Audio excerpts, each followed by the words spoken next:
Welcome to Very Honored Frater BT's Esoterinerd podcast, episode 110, in which it's a simulcast between Ryan at the Praxis behind the obscure.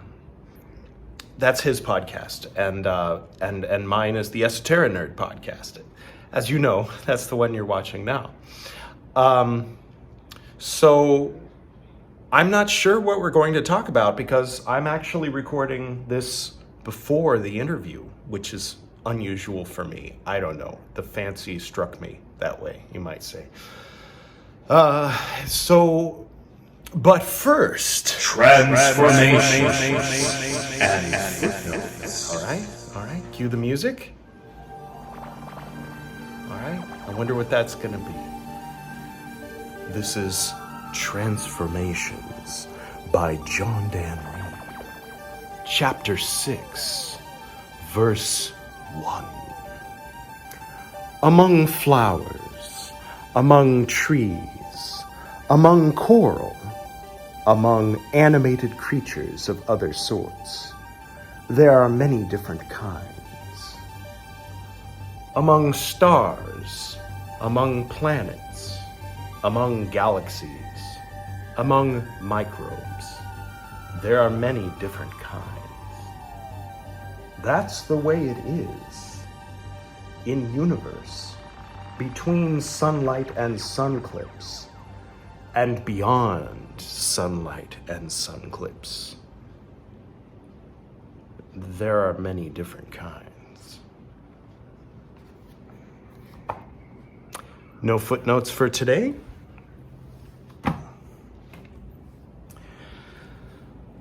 And so, without further ado, let's get to that simulcast, shall we?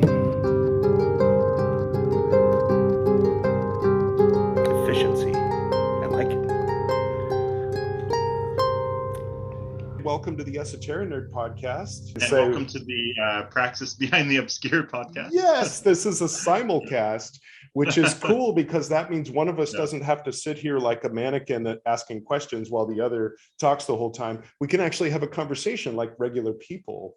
And I like that. Who would believe that, right? Right, on a podcast and nobody can complain because we told them up front, so it's not really an interview. I guess it's more of a conversation. So, but I'm curious. Sure. I intentionally didn't ask you any questions because I wanted to ask them here. How long have you been in Korea? Oh, it's been it's several years. I came here for a study program for like a year, and then I went back to the States, and then I came back, and it's been like several years already. And you've been in India, what? Yeah, like probably. How long have you been in India? I first entered into India in April of 2018. And then I had to leave. I went back to California for, I think, 2.5 months to take care of some stuff to facilitate moving here permanently. Wow. So I came here permanently at the end of November of 2018. So then, well in time for, then when COVID came around, everybody was surprised. And, India was real quick to shut down any, even Indians who have the OIC, who reside somewhere US or Canada, aren't allowed to come back into India. So wow, it's a good thing I was here, and I wasn't like there or anything else, but. Right. And now I heard that they're going to reopen or something. That was the plan. Like they said, they're going to start allowing international, tourists for the first time in like over like a year and a half or a year or something like that. Here or there? I mean, in India, I saw some article about that. Maybe at the end of this month or something like that. They're planning to reopen. We got spoiled. We live in Goa, which is like such a huge tourist place, but we moved here with zero tourism. The only tourists are Indian tourists. It's completely shut down. So we've been living here. We like have a place here now and everything. So we've never experienced Goa in its natural state of being filled with tourists, which will probably be doubled with what it normally is on a busy day. Yeah, what I heard is Goa is like that's where pretty much like all the whites go, right? The white people go to Goa. Yeah, What's well, the that's the way appeal it. of Goa? How did it Well, become this like big draw? originally it was the Portuguese built a fort here. There was a city called Ella, and it was a Muslim stronghold, and then the Portuguese took it, and then so I mean I've been slowly learning more and more, and it's fascinating. This was the heart of the Inquisition in the world. In Spain, they killed a couple thousand people. Here it was 15,000, and they would ship people here from other colonies to be tried and executed under suspicion of being Jewish. So it has like a really bizarre history, but that history evolved slowly into a very interesting culture which exists today, where uh, like there's Catholic neighborhoods and there's Hindu neighborhoods. There's everybody's pretty much a quarter Portuguese, and the local language is a combination of the local language from 700 years ago and Portuguese. I mean, the Portuguese were here consistently from the 1400s until like the 1960s. So it's like different from Brazil, different for like California has that old Spanish side of town, kind of like the original buildings, but the Portuguese flavor here is very strong, but everybody's Indian, but a little bit Portuguese, and everybody's like their mom is Catholic, and not everybody, but like there's a lot of people with their mom is Catholic and their dad is Hindu. And then further, it was the first place that the hippies flooded into. I think even before Rishikesh. So then that has evolved into, like, I was explaining it to Piu, and then she went, "Oh, okay, that's how it happened." Because it's a tropical. There's old churches, the very old churches, like rivaling those in Europe, and tropical, beautiful rivers and lakes and ocean, and then there's all these clubs where people go and listen to this and take like 17 different drugs. And so I was explaining that the hippies came and they smoked weed and maybe took a little acid and played the guitar, and that happened. That seed was planted at this point 60 years ago, almost 60 years ago. And so that evolved into like the Goa party rave scene, I think. But it's sort of like, if you don't go to those clubs, then you don't really see it. You hear it, like from where we're in Anjuna, which there was I'm talking like I'm the guest. I'm going to make you talk later. No, I'm very interested in this. Yeah, when we originally decided to move to Goa, and I was looking at Anjuna because of the prices, and there was an Israeli couple at the same yoga training that Piu and I were doing, and they said, "Oh, Anjuna is pretty rough, like a lot of music, a lot of Russians," and it's Russians. There's mostly Russians in Goa, actually. So I mean, the old definition of white was non-Irish, non-Catholic, WASP, So, but I think now people just go by skin tone. So I think that people, I mean, it's easy to do. You see a Russian, you go, "Oh, look, it's a white guy," but what does that even mean anymore? It just means not, it's melanin at this point. It's not, which I don't know. That's a whole other subject, but yeah, there's a lot of interracial couples here. The foreigners that are here today, pretty much, I would say half of them are married to someone who's Indian.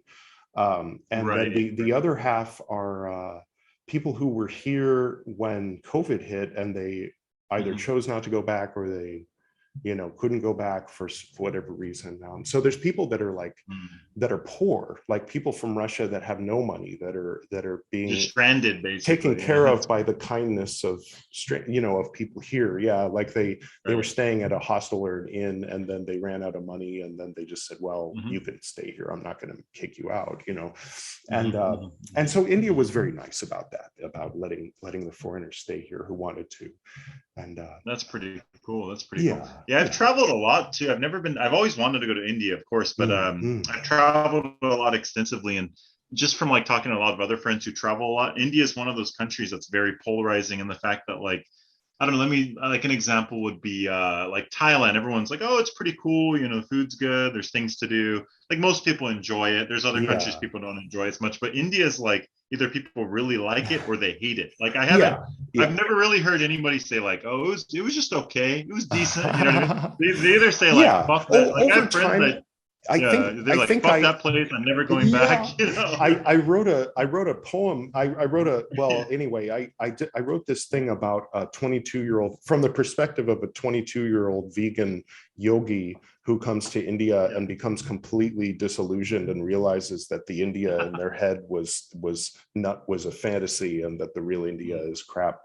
And I posted it just with no context, and I thought it was funny, but people were like posting sad face. I'm so sorry, brother. I'm like, it's a parody of Heather. You know, I wish it were pleather. You know, she goes to a leather Okay, shop. okay. What do you? And they're like, Right. no, it's not cow, it's buffalo, so it's okay. It's like, I wish it were pleather. You know, and Right, right, so right. now I want to get back. I want to get fit again and start playing the guitar and practice so I can record it, because Right. it's a funny That's pretty idea. funny. That's like this sort of yuppie fantasy of this Yeah, yeah, fantasy land or something like that. And that's what's funny when I yeah. go and visit, because I've lived abroad for a very long time as Mm. well. So what's funny is I'll go back to visit America, and like all the people that are like claiming to protect culture and the yuppies, like they've actually never even really been anywhere. Like they Yeah. don't know how, like, you know, they have an image of their Oh, head how these countries are and and then things like that. seeing it from my Yeah. wife's point of view, Yeah. when people, you know, she came to yoga training with me and she was wearing clothes, you know, like Mhm. you do. And so the Israeli slash Californian you know, yoga teacher that was already a yoga teacher that was getting more credentials kind of thing, was like, what are you dressed as? You look like a hipster from New York. As it, oh, you mean Oh, like a that's funny. person? You like because she's not wearing a sari? Like, it was weird. And then people Right. posting on the Rishikesh group saying, you know, it was so disheartening to go to Rishikesh and see Indian women wearing shorts. It's like, do you like, in the name of liberal, some kind of supposed progressive idea of preservation of your idea of cultures, you want India to look like the illustrations in the Bhagavad Gita, and you're Uh-huh. condemning Indians for like Yeah. what, you know, like getting a job in tech and, you know, shifting Mhm. to Delhi, or I'm so confused, you know. It's Yeah. it's like that point where the right and the left sort of meet in this shit place, Mhm. you know. Right. No, for sure, They for sure. find an agreement in their smug, you know, thinking they're the center of the earth, and that they have to either, you know, either they're still on the white man's burden trip, or they're Right. so far on an upside down version of that that they think that they have Mm. to go out of their way to like remove the Western influence from everyone else or something. Mm. And it's like, Yeah, you right. can't, you're not going to be able to do that. Nobody wants Mhm. you to help doing that. I mean, I don't know. Right. And yeah, Right. It's a lot of projection of what they think imagine. rather than what the reality is, right? Yeah. Like what they And want it to honestly be. speaking, frankly, I think that people feel so much guilt because of the institution of slavery and the genocide of the Native Americans, that Sure. everything becomes this polarization of the powerful evil white cartoon character Mhm. versus the brown victim cartoon character. And anything that looks like that, they only see the melanin, you know, Mhm. shades, and then will frame whatever is going on, whether it be a marriage or a conversation or an argument about whatever, Mhm. in terms of like the evil of colonialism, Right. and it's like Right. really annoying, and it's really nice to get away from it. I think you've probably, I Mhm. assume, have had a similar experience of getting away from it. It depends, what state are you from?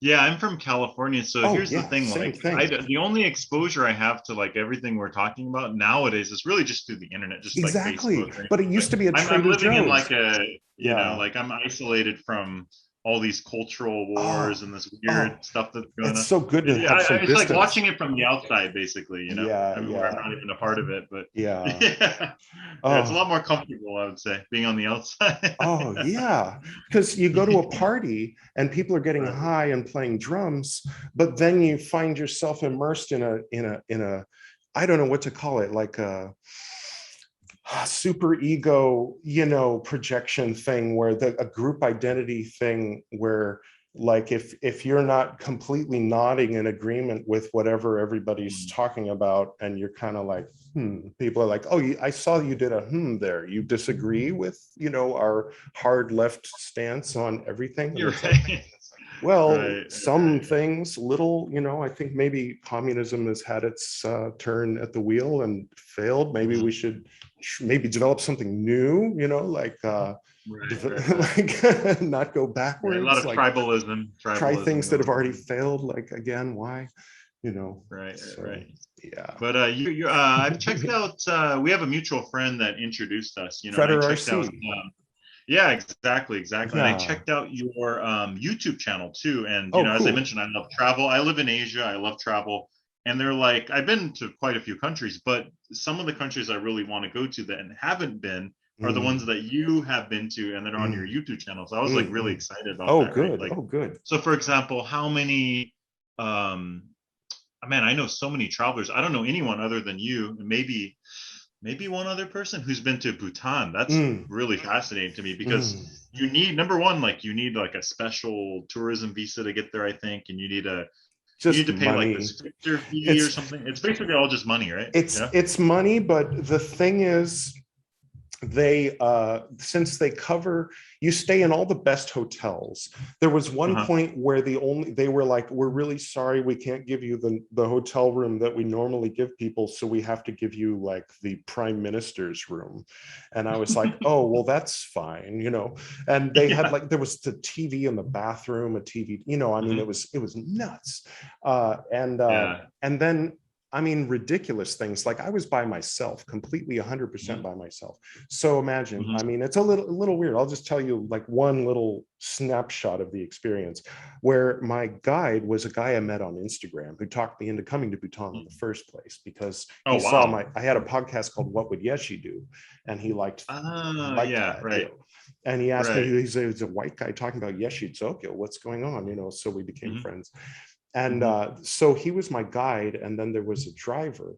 So we would go to Mhm. these restaurants. There was one restaurant in particular with a beautiful view, and then, but they weren't allowed to sit with me. They had to go eat in a separate Mm. room, because they would Okay. like, yeah, have the cheaper food apparently. And then so I Okay. sat down, by myself with this big beautiful table, and they come and bring out these like elaborate metal, like gold and silver, like think platters of Mhm. pork and beef and chicken and Wow. fish and this and that and this bread and that bread. And I'm like, I am not 20 carnivores, like what? And I was Right. feeling really bad, and then someone came up and said they feed it to the dogs, whatever people don't eat. And I said, oh, okay. Oh wow. And so that's what it's like. That's also what you're paying for. So So it's a very luxurious, like they it's a cover very all the luxurious thing, and food. you don't even spend a dime. You don't even spend any money. Yeah, yeah. You just And show up. That you have all the accommodation, the yeah, food, the they tour drive you stuff, where you're everything. going. They explain everything to you. I mean, Oh, that's amazing. yeah, I mean, for them, I think when North Korea does it, it's because they're hiding something. But I like to give Right. Bhutan the benefit of the doubt, and they just kind of want to keep the tour. They saw what tourism did to Nepal and India, and they kind of want to stay Bhutan, So Okay. they have a very tight.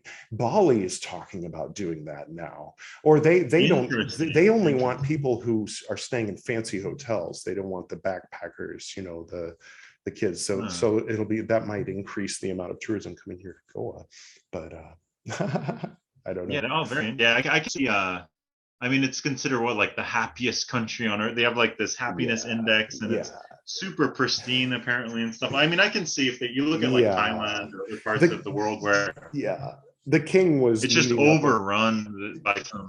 yeah, I can see that. their GDP was very poor. It would put them in the same Mhm. category as like a lot of the poorest countries. And so when the king came to, I forget, like a UN something rather, in the 1970s, the father of the current king, and he had Mhm. this brilliant idea, the gross national happiness index, and he had this great speech talking about, we're carbon negative, like the they produce more, or they use up carbon, they don't produce carbon. I don't know how that can be, but there's little loopholes. Like, for example, they don't kill at all at any time. I mean, plants are okay, and probably insects, but like mammals, and there's no killing, so no fishing, no. Yeah, and so where does all this meat come from? Of course. Yeah, that's what I'm wondering. Yeah, from India. They have truckloads of meat come in across the border every morning to fill up all the restaurants in Bhutan. And the other thing, there's no smoking. So smoking, but everybody still smokes. There's a night crowd, and because they knew me, because Sharing knew me, I think that wouldn't have normally been part of the tour, but like we went out at night and he showed me like what the seedy parts, the They're like shady little bars, stuff. like Yeah, bars small with bars, with people, like women dancing, but they're fully clothed all the way down to their ankles, like full dress, but you can pay to dance with them on stage. It's like really bizarre. Yeah. And but they were named Yeshi and stuff like that. So it's like something you're looking at you're looking into Vajrayana, but in modern, it's so Vajrayana there, 100%. But I think the state religion, it's the only country that has the state religion being Vajrayana Tantric Buddhism. Yeah. They're imperial. And there's that Padmasambhava temple. What is it, like the lion? That one on the hill. I think you had went there. Oh yeah. That was so beautiful. Yeah. They have. I'm trying to remember the name of the drug. Oh shoot.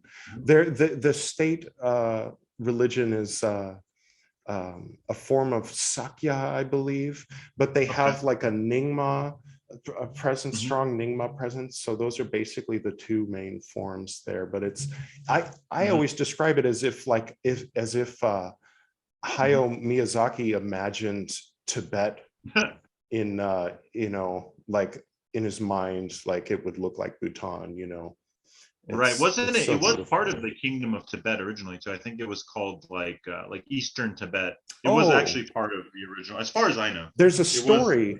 There was a guy, the great unifier. So in a Bhutan temple, you have the Padmasambhava, you have the second Dharma king. They honor the same characters as in a regular Tibetan temple, but then they have this guy with a gray beard, an older guy, and he's the great unifier. And I forget his name, but his story was that he was one of two people considered to be the current incarnation of Avalokiteshvara in Tibet at the time. And I think sometimes that's okay, but not in this case. And so he got kind of run out of town, and his dad was well known in Bhutan, or his grandfather. So they knew his name. And so they really liked him. But then Tibet was going to invade. They were sending armies. I mean, back then it was probably different kingdoms. There was like probably more than just Tibet and Bhutan, but like this king and that king and different regions and stuff. But he taught everybody what he knew from Tibet, and he organized everybody into like the brown robes and the orange robes and the yellow robes, and put together their whole system. So they called him the Great Unifier. And then he helped them to fight off the Tibetans so that they could say, this far and no further, this is Bhutan, Wow, so, that's a trip. Wow. Yeah. And it was only like 400 years ago, I think. It was pretty recent. I mean, in the grand scheme of things, it's pretty recent. But yeah, that's fascinating. I mean, that's it's definitely on the top, like 3 or 4 places I want to visit. And you also went to Nepal too. I mean, that was fun. I lived there for like 4 months and worked. I taught yoga. You worked there too. It wasn't just a trip. Okay. Well, no, it was. People might get tired of hearing the story, but I'm on your podcast too, so I'll tell the story. I'll tell the short version though. I left the Golden Dawn order that was a bit culty that I was in. I was in for 18 years. And so I left. And then over a period of time, I was like, now with this freedom, I think I'm going to quit my job, And then I quit my job and I was like, they got this taste of freedom. I think I'm going to get divorced, and then I got divorced. And I think I'm going to sell my house. I think I'm going to buy a one-way ticket and just fucking leave California and never come back. And I'm going to go sit on a mountaintop. And everybody was like, what's happening to you? Are you crazy? So I'm worried about you. And so I went to Africa for 10 days, and episode 98 and 97, I believe, of Esoterinerd are all about that. And so then I went to Nepal because the Buddha was born there. And so I thought it Right. proper. I think it was a kind of out of And they have that. Sorry to interrupt you. Yeah, They no, have no, that no. trick. I think it was in one of your episodes. I think I was Hmm. watching it. There's the is it the Bodhi tree? Is that what they were showing? Like, Mm. you went to something. They said that's the tree the Buddha was under. Like, it's supposed to Oh, be the Bodhi tree, but well, they I don't have know, a or big something. Bodhi I don't know tree. that will. They have a big Bodhi tree in Lumbini, but the proper original Bodhi tree would have been in Bodh Gaya, if I'm not mistaken. Um, Okay. because that's where he attained enlightenment. Okay. And then in Sarnath, he began teaching. And Okay. then there's one other place where he passed away. But then there Okay. was the time where they were traveling all over India, and fun stories about Mhm. how they would always move on after a week or two. And I think that Mhm. that's like an old yoga thing too. A proper yogi doesn't stay in one place longer than 2 weeks. I mean, like a full-fledged yogi, who Right. Right. Right. does the Right. bamboo Oh. enema in the Ganga every morning, at 4 a.m. They're not supposed to Yeah. like live with anybody. But then during monsoon season, the Buddha, when he was alive, said, well, okay, we have to make an exception during monsoon season. And so there was all kinds of Mhm. shenanigans that came up with the disciples having to stay with ladies, and things that would come up, and then that would establish laws. And the original, Mhm. not Theravada, but the one, Hinayana is not a nice Uh, term, but there's they the say Theravada. Theravada and Theravada Hinayana. is one of them. Yeah. I think there's Mhm. two names for those original schools, but those are in Mhm. Bodh Gaya, as far as I understand. And Oh I mean, wow. they originated in Bodh Gaya, and then Yeah. Mahayana also was established. There was a university established in Bodh Gaya, old stone place. I want to go. Mhm. I've seen pictures of my wife there, but I haven't been yet. Her family's from Oh there. yeah, I know what you're talking about. I just can't pull it Yeah, up right now in my head. it's a Yeah, trip to yeah, me yeah. that her ancestors thousands of Uh-huh. years ago. I mean, her Mhm. ancestors literally, when Buddha was there, like they were down the Mhm. street, and they were like, Wow. she's Yadav, that's Krishna's caste. So back then they were Mhm. Krishna's caste. So I can just imagine, Mhm. like, it's a pretty safe bet to say that one of my wife's Mhm. ancestors, when they heard about this new guy Buddha who was Mhm. preaching down the street, was like, oh, I don't need that, I'm part of Krishna's caste.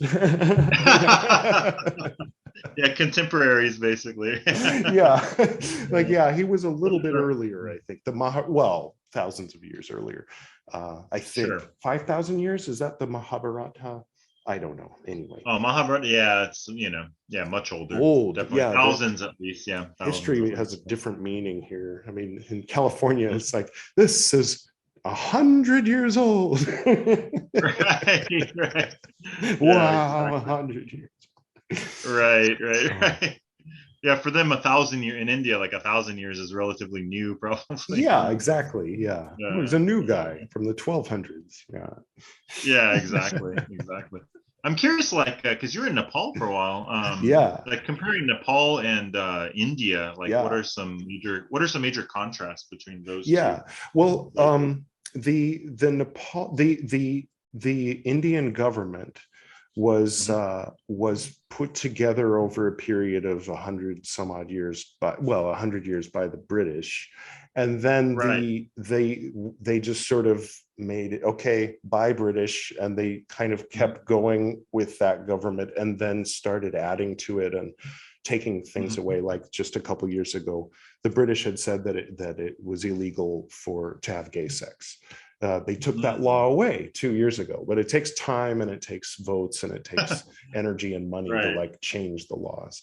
But then on Sure. the other hand, the British also made it illegal for a woman to throw herself on the burning pyre, Mhm. which a lot of people, when you talk one-on-one with people who are educated and Mhm. are familiar with history and stuff, they say, honestly, that's one thing I can say the British did that I'm thankful for. Nobody wants that, I mean, but that used to be Right. like standard, kind of Mhm. accepted. It was Mhm. either you shave your head and wear white and live where the widows live, or you throw yourself on the burning pyre. That was basically, either one of those was okay.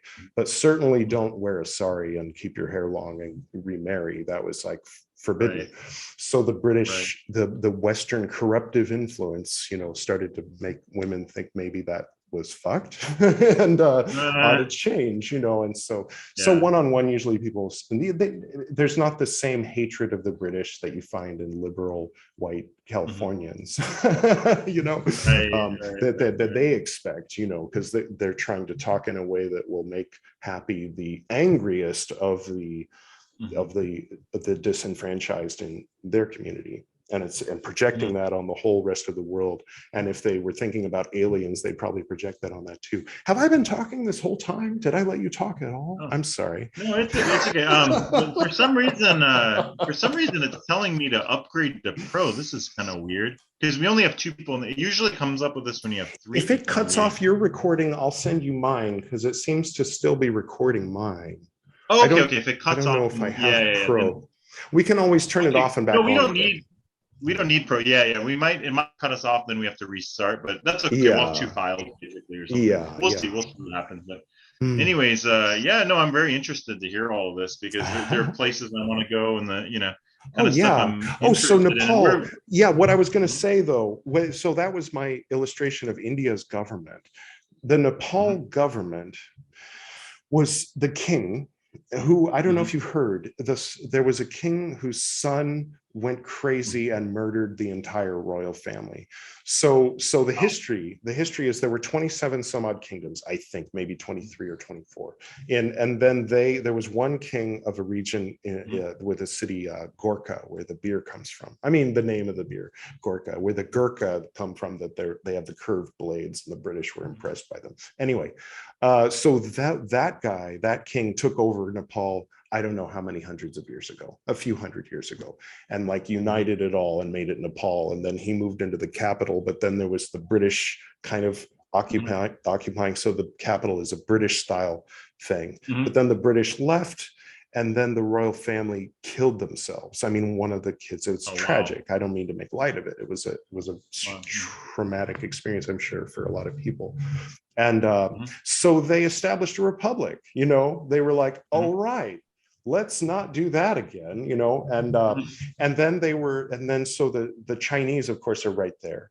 And so China was like, hey, can we build here? We're going to just do some stuff. Hey, we're just going to use this. Hey, this village here, we should have that, right? And Nepal's like, okay, can we get something out of it? And they're like, yeah, this might. And so, but then somehow or other, while I was there, this was interesting for me because my grandfather was in China when the communists hadn't taken over yet, but they were a force to be reckoned with. And they certainly didn't like him because he was a Standard Oil executive and everybody kind of knew his name. Oh, wow. Okay. So he had to deal with them in real ways. And so I'm walking down the street. I wanted to learn Hindi. And so I wanted to learn the Hindi alphabet. So I went to a bookstore for tourists in the tourist part of Pokhara, which is a lake in Nepal. And they said, oh, you need to go down this street really far. And I was like, okay. And go to a local bookstore, not us. And so I walked and walked and walked. And there was a few hundred Nepali people chanting and cheering. And there was someone with a megaphone, and they were all flying the sickle and hammer. And I was like, oh, wow, okay, I'll turn left then and see if I can go around this. And then but yeah, sure enough, a lot of people are really not just communist, but Maoist. It's a Maoist party. And so they voted for a Maoist prime minister in their republic. But every year on October 10th, they sacrifice 1,000 goats for the military. So, so basically, from my starry-eyed 5 years ago, I mostly I had seen The Golden Child with Eddie Murphy, and I knew Buddha was from Nepal, and I kind of had a very misty-eyed Nepal is a very ancient, mysterious land where spirits are just there. I didn't know what to think. It was just that projection. But then having lived in Nepal and then come to India, and of course, in India, there's a lot of diversity. So there's like a lot of people that are living the same way that their ancestors did 3,000 years ago, or you know, at least a long time ago, but plus cell phones, you know, and Facebook. So that's interesting. But the more like urban, like the people in Delhi, the people in the big cities that, you know, you could call them westernized, you know, if you use that vernacular, but you know, the people who have, you know, buildings like everyone else, and they think of Nepal as like the little brother of India. They're like, oh, they're cute, you know, it's sort of like retro, you know, it's like old school. Like old school. Yeah. Like in India, they do like a little dot, and in Nepal, they'll take a handful of mud and plop it on their forehead and walk around all day with it, you know, as their blessing. So it's like, whoa, you need all of that whole thing, you know. I mean, from an Indian perspective, and I personally, I found that 90% of the people who I ended up like considering my friend that I met in Nepal that were Nepali, really just kind of 100% after my money. And it got to be disheartening. So do you feel like, in that regard, very touristy, trappy, kind of like parts of Southeast Asia? You get that kind of vibe? It was kind of my first. I had been to Japan, but it was my first foray into like deep Asia, kind of, you know.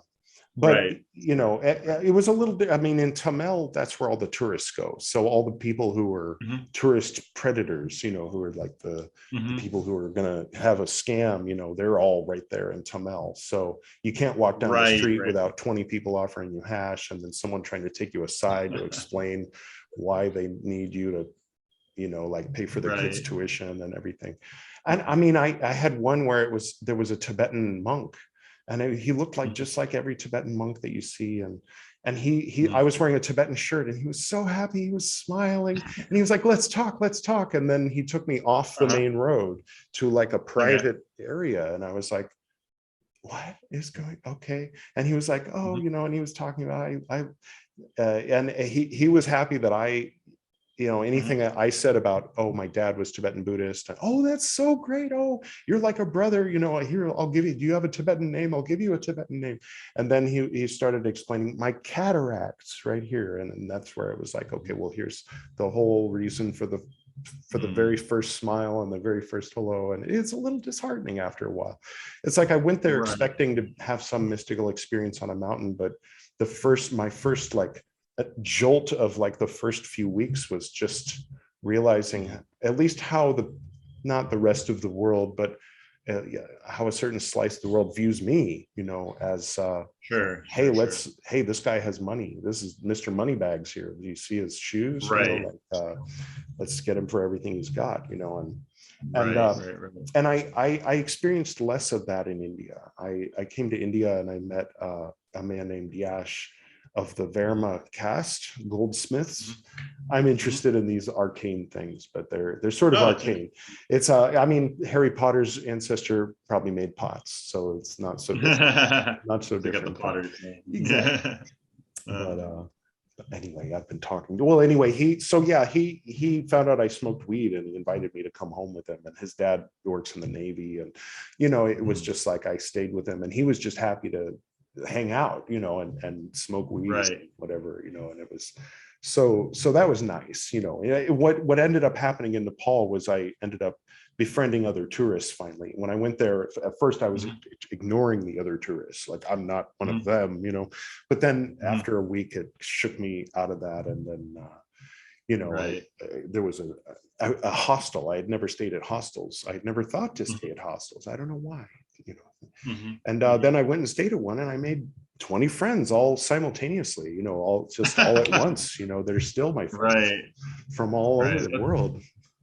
Nice. That's what's so cool about hostels. You just get in there and meet different kind of people, and it's a good rather than staying alone. Like when I travel, it depends on the country, but sometimes I like to stay at a hostel for a few nights, but sometimes you want your own place too. Like it's kind of cool to, you know, or you can get the hostel ones that have like the private rooms and stuff. That's nice as well, you know? That's true. You get a little bit of both, so you can go into the main exactly, hang out with people, and then go be alone. Yeah. Well, you mentioned that you're in the Golden Dawn for like 18 years or something too. One of So them. what's interesting, we both have this Yeah, very deep, probably we both have this very deep interest in like Hermeticism, but then also Eastern religions too, right? yeah, Like yeah. we left off like we both have a lot of interests. I mentioned that you Oh, had mentioned right. that you were in the Golden Dawn for all Oh, those years. yeah. We both have interest in Hermeticism. like Hermeticism and then also Yeah, like yoga and Vajrayana Hinduism, yeah, things along those lines, right? So kind of interesting. So about your time, you said you're in the Golden Dawn for 18 years. That's a long yeah, time. yeah. This is, and you said it's like a cult version. Like, what's the story behind that? That Yeah. kind Well, I mean, of, it's sort of like, I mean, there's of course the layers of the definition of the word cult. sure, There's the right, classic old Roman, like the cults of Isis, a group of people with a shared belief practicing together that, okay, well, that includes what every religion too. And then there's the post Charles Manson sort of connotation of occults, which is like, okay, well, there's a scale. There's like, okay, are they just kind of ripping you off and controlling you? Or sure. are they also making you drink poison? And so it's like, then there's a scale Right, there's from 1 to 10. levels to the cult game, basically. Yeah. How Right, insidious is it? How right, traumatic is it? How long is the process of deprogramming afterward? That kind of thing. right. But yeah, so I would say on that scale, I don't know enough about the Cicero order. I think that because they don't meet very often and they don't have mandatory meetings, that they're Mhm. very close to zero on the cult scale.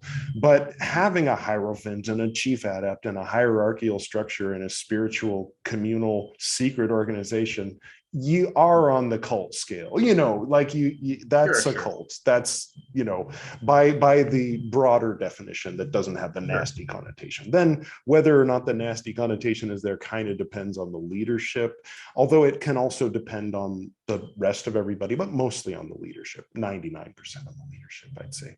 But yeah, my dad liked, he and his mom used to go to Builders of the Addendum, the Paul Foster Case one. Yeah, yeah, They are near my old house in California. yeah. Mhm. The one in Highland Park, the original Mhm. one.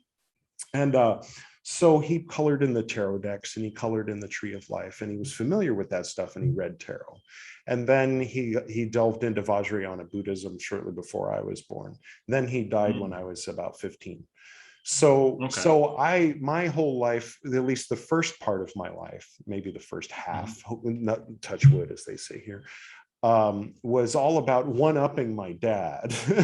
so I think that I have less interest in Hermeticism than most other people who are involved in Hermeticism. Certainly anybody who reads books about Hermeticism, because I've never read Mhm. one.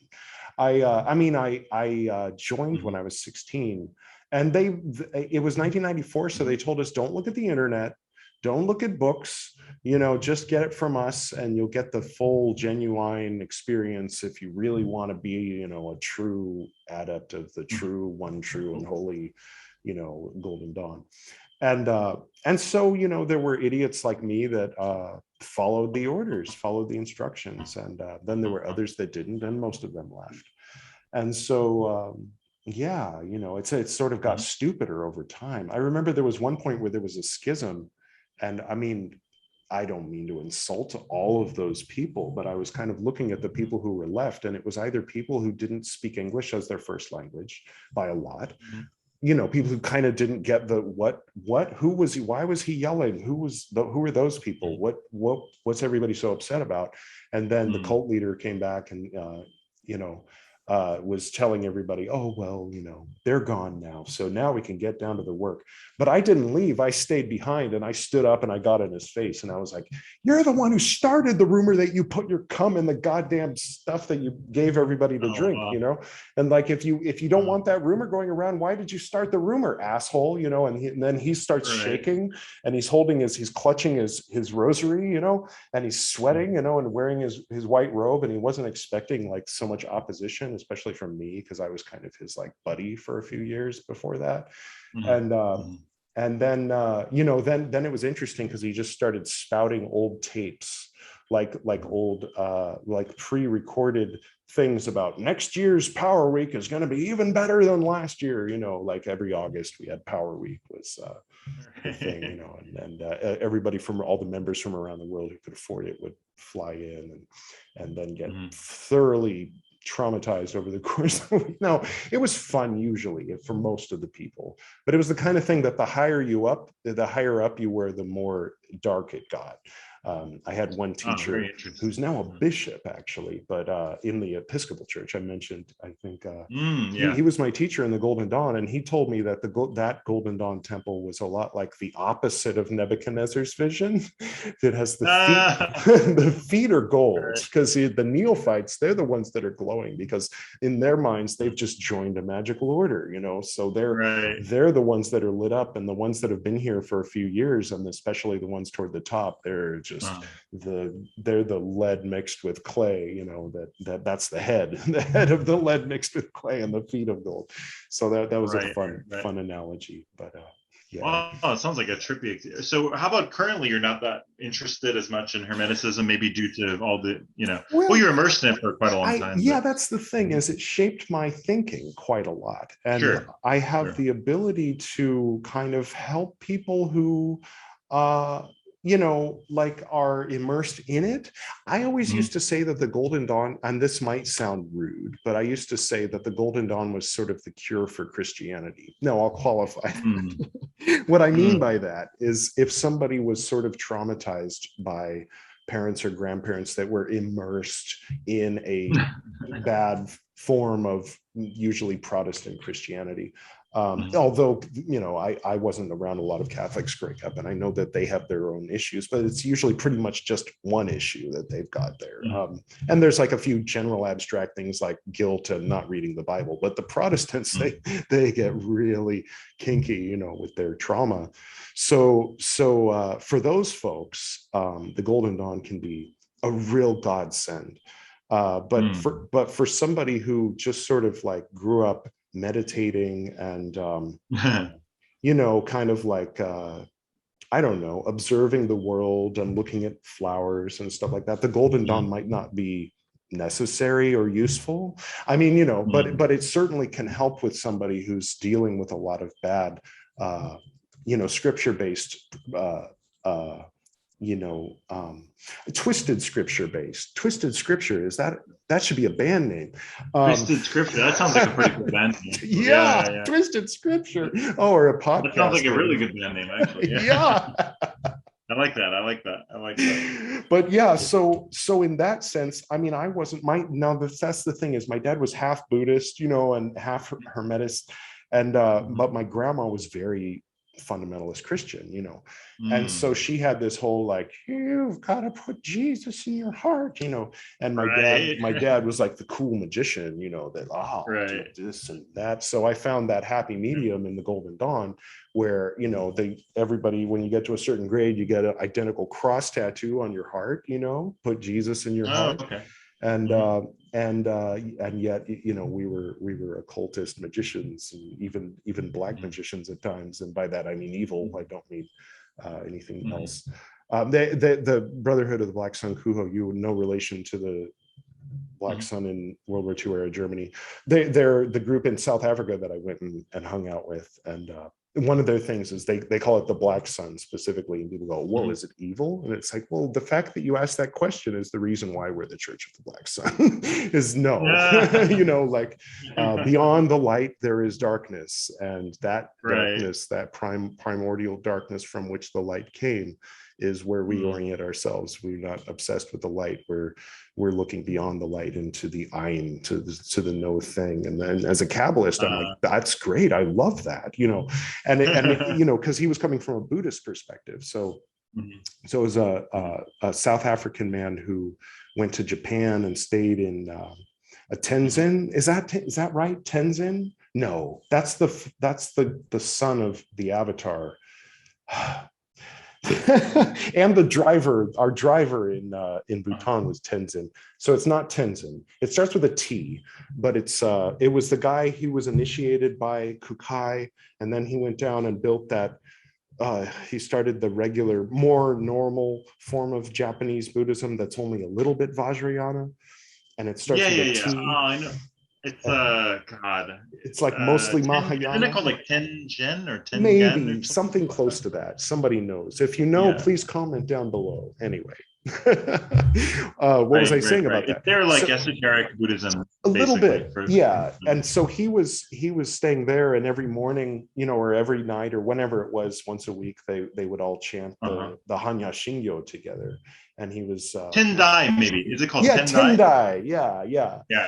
And Yeah. so after a few years of that, he came back, and he was a Scientologist, and but then he kind of fell out of grace with Scientology because he had this epiphany that he wanted to start a new religion that was African, traditional African at the core, and then but included elements of Buddhism and Hermeticism and a Masonic structure, and then he started delving into Norse religion. And so it was like a very unique thing. So the Church of Scientology told him to stop, and he said no. And they said stop or leave, and he said bye. And then they told his wife, you have to divorce your husband or get him to stop, or we'll kick you out.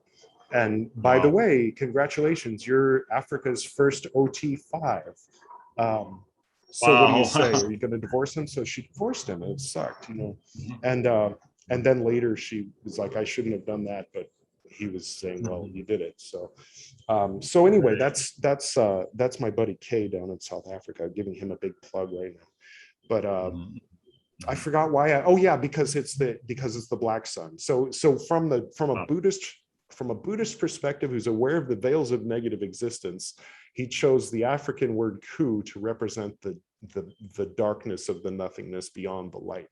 And I was like, cool, I like it. That's trippy. So I went down there and hung out with them for 10 days, which was nice because he had a nephew that at one time he showed this nephew a picture of me wearing my nemes, and he said, you see how these white people come and they make us into Christians, and they make us into this and that, and tell us to reject our spiritual roots, and then what do? They embrace African religion. And so this nephew was like, I hate him, like looking at the picture of me, like, I want to kill that man. And so then I flew down there and participated with great respect in their rituals and knelt before the Voodoo god representing the ancestors. And they were all very impressed because there was one ritual where you're supposed to name all of the ancestors you know the names of. They didn't know what they were getting into. John, son of Dan, son of John, son of, like all the way back 12 generations. And how many names is that? So my turn took a long time because I had to name every ancestor's name I knew and how they were connected to me. And then that night, I went to sleep and had like a vivid nightmare in which I saw my grandmother in my old house where my temple was, and she was walking. She was very concerned and walking counterclockwise. And I woke up and I was like, what have I done to my grandmother? Like I said, she was the one who said, put Jesus in your heart. And there I am in Africa participating in voodoo rituals. So something was going on in here, no doubt, Right. But yeah, at the end, that same nephew, he gave me a big hug and thanked me for coming down and showing him that this African religion is sacred, yes, and should be for everyone and not limited to Africans, and certainly not limited to Europeans, but the whole world can share in this. And he sees that now. And then he gave me a book that it was Caesar and Cleopatra, or Mark Anthony, I forget. And I was like, this is very like too thoughtful, like that's really interesting. And so that was my time. That was my 10 days in Africa. That was a trip. That was very interesting. Very interesting. Yeah. And so you kind of transition out of that now. Do you consider yourself part of like any school of thought, like Buddhism or like some that's Hindu? A good question. Or do you just see yourself more syncretic or more? I'm very fond of Sri Ramakrishna's perspective of, like I have this shrine over here where where it's got a liturgical chalice next to, Mary and Lakshmi and, Saraswati and the Buddha and Taj Mahal. It froze up. It froze up. Oh, just basically, basically all, not I wouldn't say all religions, but like the ones I connect with, which is basically aesthetically and creatively, I love Vajrayana Buddhism. But as far as my personal philosophy and path is much closer to a Theravada or Zen, which are two totally different things, I know. But Zen I see as kind of like a movement back to the Theravada after the Vajrayana and the Mahayana. It was like a very hyper-organized Theravada type of thinking. Yeah.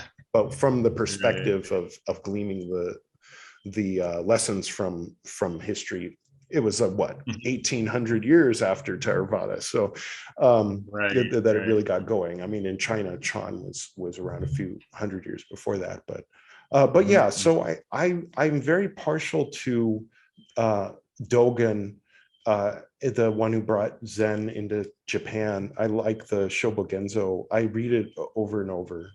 I mean, I guess if you go by what I read, my dad was the first. That's the thing, is he wrote a scripture called Transformations. He wrote his own scripture. It's like it's his own chapter in the Bible. It's even got chapters and verses. And so when he died, and I felt like I had lost my teacher, I had this. Well, first I joined the Golden Dawn, and then after a year in the Golden Dawn, I found out my dad had written a book, and this was a lot like someone throwing a lifesaver, and because it helped me stay afloat, kind of. While it made me look at the groupthink. The word egregore in Golden Dawn is groupthink. That's how they defined it in 1880, whatever. But then I was like, well, I have my perspective though, which is largely based on my dad's, and it's kind of over here and separate, and it's a little bit Buddhist and kind of a little bit Hindu, and so I was that. But I think the group appreciated me as bringing an ornament, bringing a little bit of spice and an unusual flavor to the Golden Dawn groupthink, in that I always had that Eastern perspective. And then we would always recite Romans 12, where not all members of the body have the same function. So, BT's function is, that's me, Edward's function is to be a little bit humorous and do things on the internet and be Buddhist, I guess, so that was sort of my pigeonhole after a while. I ended up doing a lot of charity, partly because, it was from the heart. Actually, there's kind of an interesting history there, and I've never really explained it. It's sort of one of those things that was like secret third order stuff, so even all these years later, it's like hard for me to really well, how much of this should I talk about? How much is appropriate to talk about? Basically, okay, I'll do the short version, and I'm sorry again that I'm talking so much. I feel but okay, so 9/11 hit, and I had been in the second order by then for about 9 months, and I was still very starry-eyed and young, and thought, I'm part of the incarnation of Jesus in the world today. And then so 9/11 happened, and then the leader, I'm calling him Bob Copperfield in my book I'm writing, so I'll just call him that here. I called him Voldemort, but a few people rightfully complained that gives him too much credit. So Bob Copperfield is much better, because his name was Bob, and he was a stage magician, among other things. Wasn't David Copperfield, more of where's my finger? Anyway. Right. So he called everybody and said, okay, mandatory speakerphone call, or not mandatory conference call. So we all called in, and he was very seriously talking about how the third order is very upset with us because it's our fault that this happened. And what? And he's like, it's my fault, it's your fault, it's this order's fault. If we had done what we were supposed to do 3 years ago, this wouldn't have happened. And so but we can do something now to make up for that. and to try to, you know, come back into good graces with the Lord or whatever. You know, it was such a mind fuck, you know. I mean, even though half, you know, any rational part of the brain is like, well, this is stupid, and the other part of the brain is, but it's also the cult that we, you know, joined, and they tied us to a cross and cut us. So it's like you're invested in this thing already. Yeah. It's like I have to go along with this or say goodbye to all my friends, you know, like, or just, and not to mention like lose any, like, according to the world thinks that I am a guy who didn't go to college and is unemployed and you know, just sort of lives off of his sister, and you know, but I know in reality that I am the hierophant for this vernal term of the, you know, whatever dumb shit, you know what I mean? It's like all this everybody in the D&D club, you know, like taking it way too seriously, you know, like forgetting who they really are and thinking they're this little plastic character. And so so kind of in the spirit of going along with that, we all very seriously started going to all these mandatory meetings and driving across the country and flying across the ocean and meeting to bless these little talismans. And then the idea was that the Third Order had gave us strict instructions, you know, to go bury these talismans in Jerusalem, and then that would solve world peace. And so, you know, everybody got their wallets out, you know, and like, okay, we got to pay for how many people to go to Jerusalem and do this. And so long story short, we did it. And it's like, I feel so weird talking about it because like in the midst of how weird and creepy it all is, there was like 20 of us like dancing and singing and like having these like sort of emotional orgiastic kind of experiences all around this idea that we were chosen by God to save the world and end war forever. And so it's like, okay, well, it's like reminiscent of like the 1800s, you know, the apocalypse cults, except that we were Golden Dawn. And so it was really a new kind of phenomenon. So world peace didn't end. I mean, world peace didn't happen. So we asked the Third Order, well, why didn't world peace happen? And they said, because of class division. What we need to do is we need to go to India. And because Mother Teresa started in Calcutta, so we'll bury talismans in Calcutta, and then that will solve world hunger. And then that will end the class animosity that results in war, and then world peace. And so, you know, it's like, all right, I like India, you know, and so yeah, we were focused on that, and we had 72 little pieces of metal, people flying across the country and driving up, and all meeting to bless the 72 pieces of metal, and then 3 people came to Calcutta and buried them. And then we started seeing articles in the news and about that India was getting into this tech boom, you know, that suddenly people were going to school and learning tech and then flying and getting jobs in US and Canada and UK. And then they started manning all the telephones for everybody. Now it's of course been a cliche for a long time, but this was like 2004, 2005. And the middle class was rising and all this. And so we were fully taking credit for all of this. Like, see, that's what we did. But we had added Ganesh as a deity in our Golden Dawn pantheon. So it was Isis, Osiris, Set, Horus, you know, and all these, and then Ganesh also, and Jesus, because it was all very Catholic. So what? And so I became a Catholic and you know, started going singing in a choir, and then but defending the leftist Catholics who liked someone did a Ganesh invocation in a Catholic church. And so the conservative Catholics in the choir were preaching to the choir literally about how that was a bad thing. So then there was a moment of silence, and I'm like, this is God telling me that now I need to speak up for the people who made the decision to allow Ganesh to be invoked in the Catholic Church. And then the other guy at the end of it, he leaned over to me and he's like, I also like Ganesh too. Like, but he didn't want anybody to know. He didn't want anybody to know, you know. And right. So Well, it's funny it was though. involved. It was complex and layers to it. But a lot of that led to my being here. But part of that was in order to maintain after the talismans were buried in India, in order for them to continue to grow, one of us had to work with the Mother Teresa nuns once a month and go feed homeless people in Skid Row, Los Angeles. So that became my job, and that was my job for 10 years. And a lot of that was, it took the pressure off me, because when the head of the order, Bob Copperfield, was taking inventory, go, who's pulling his weight around here? Who's not? Who's freeloading? Who needs a job? Who needs me to tell them to go, I don't know, threaten some ex-adept or something? I was always like, hey, well, I've got charities, so can't do it. So it was sort of my excuse to be, but it was so dumb. I mean, I don't know, because it was also just, how every corrupt organization wants to have some kind of charity thing going on the side, so that they can say, oh, look, so I was very much that, like, welcome to the order. For those of you who think that there shouldn't be people starving on the streets, talk to BT about going to feed them with the Mother Teresa nuts. Like, just straight up stupid propaganda, but it was my life. I was walking the propaganda.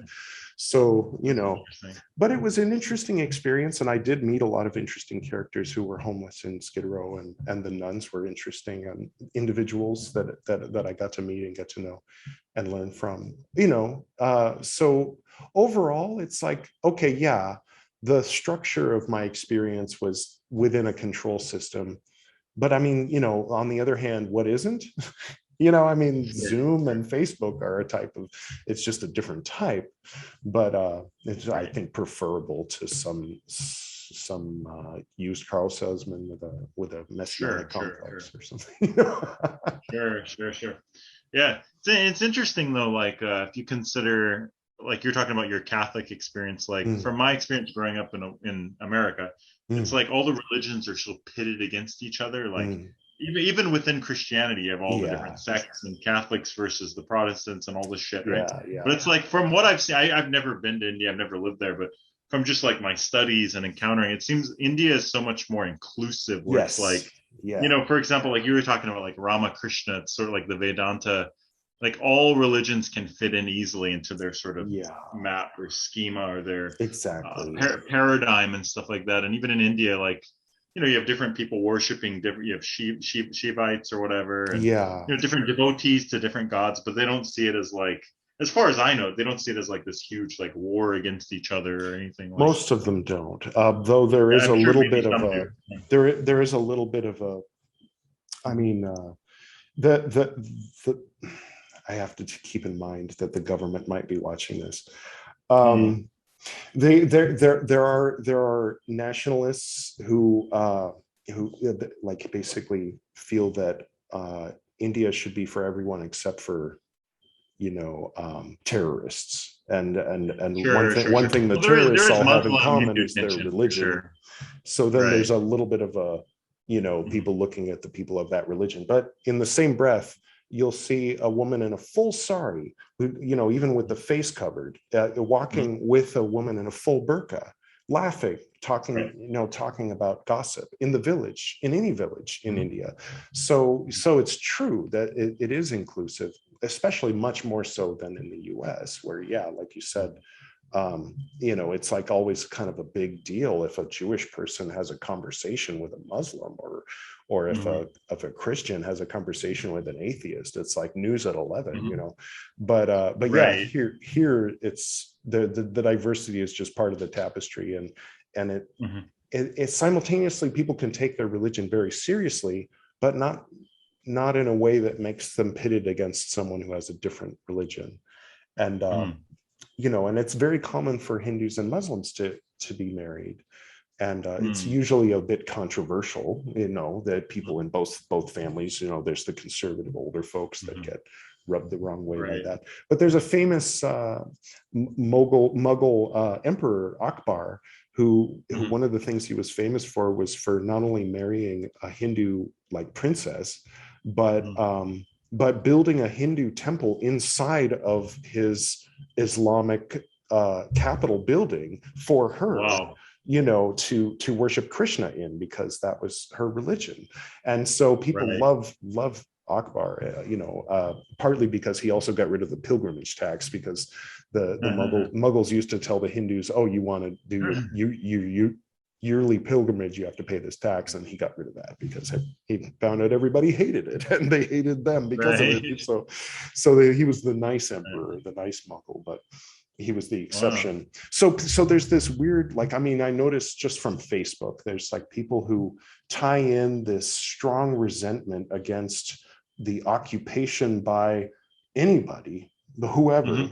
It's sort of a little bit of what China has made as their core principles of their established government is never again, So there's people who have that feeling of, we don't want any Mughals, we don't want any British, we don't want anyone except for us. And there's such beautiful things in India that, and the tradition is so, and the Hindu culture specifically is so ancient and rooted, that and on top of that, their 1920s style nationalism, God, I'm going to get myself in trouble, aren't I?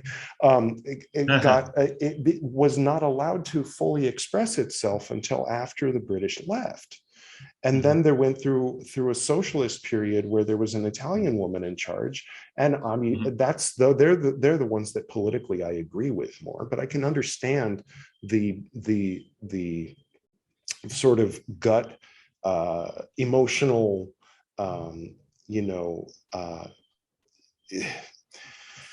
the frustration, with the people who wanted the flag to be an expression of their pride in their own family, their ancestors. And by the way, screw the Mughals and screw the British. And we don't need any tourists. We don't need any Muslims. Get them all out of here.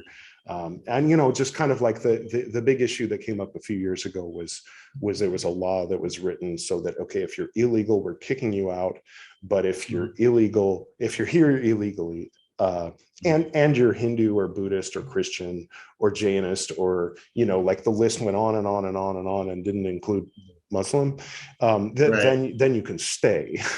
So they wanted to get rid of all the illegal aliens, except for the ones who were anything but Muslim. And then people were like, so you want to get rid of all the Muslims? No, we're not saying that, but you are, though, so there was some controversy about that, which and by the way, I certainly love the Indian government. I think that they're perfect, and I have no complaints whatsoever. And I'm so grateful to be allowed to live here with my beautiful wife. And please don't deport me. Please don't deport me. So you currently live in India. Yeah. You live in India. You're married to a Indian woman. And did you say that you taught yoga or something? Is that? I think you had mentioned that. I haven't taught in India. Okay. Yeah, and if I had, I wouldn't admit it publicly, because of the visa. Well, do people the average Westerner, when we say yoga, they're thinking about stretching, like hatha yoga, like that kind of stretching. When I think about yoga, I'm always thinking about the philosophy and the.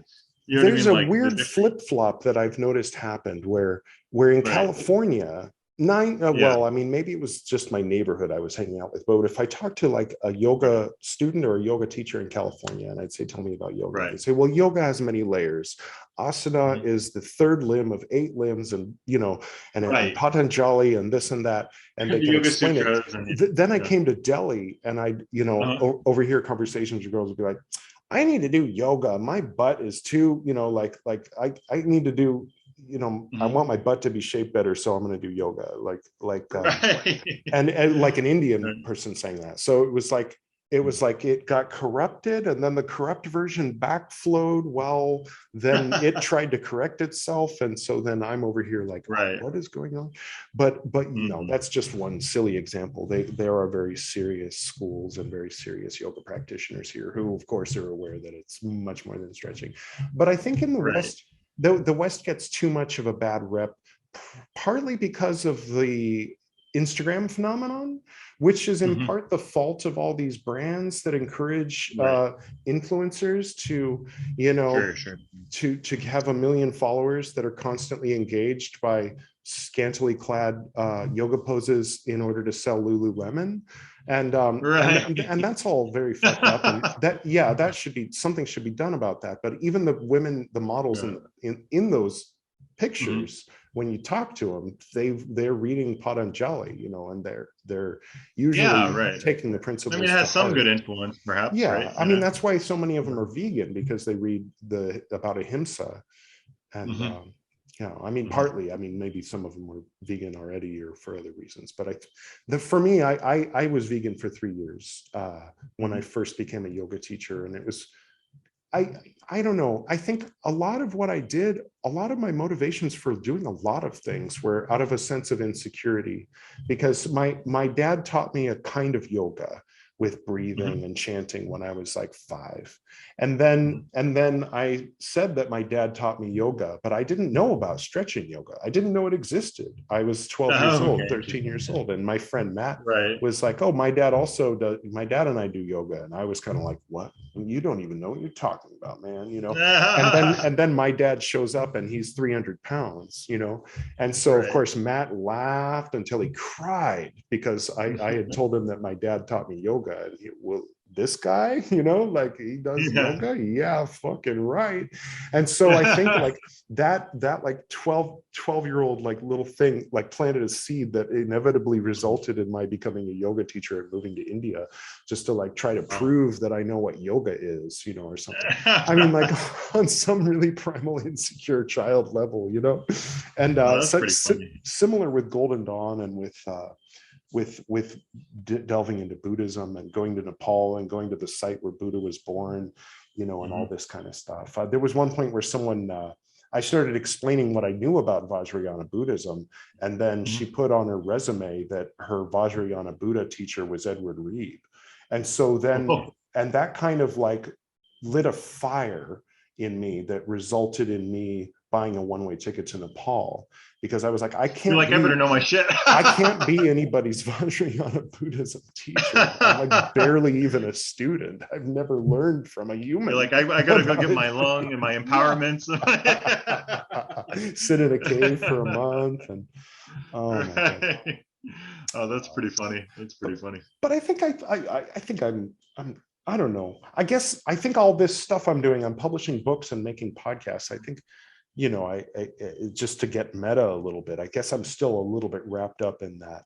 I don't know what I'm doing. It's not like I have some like message that I want to get out there, but I just have a need for my voice to be talking out there.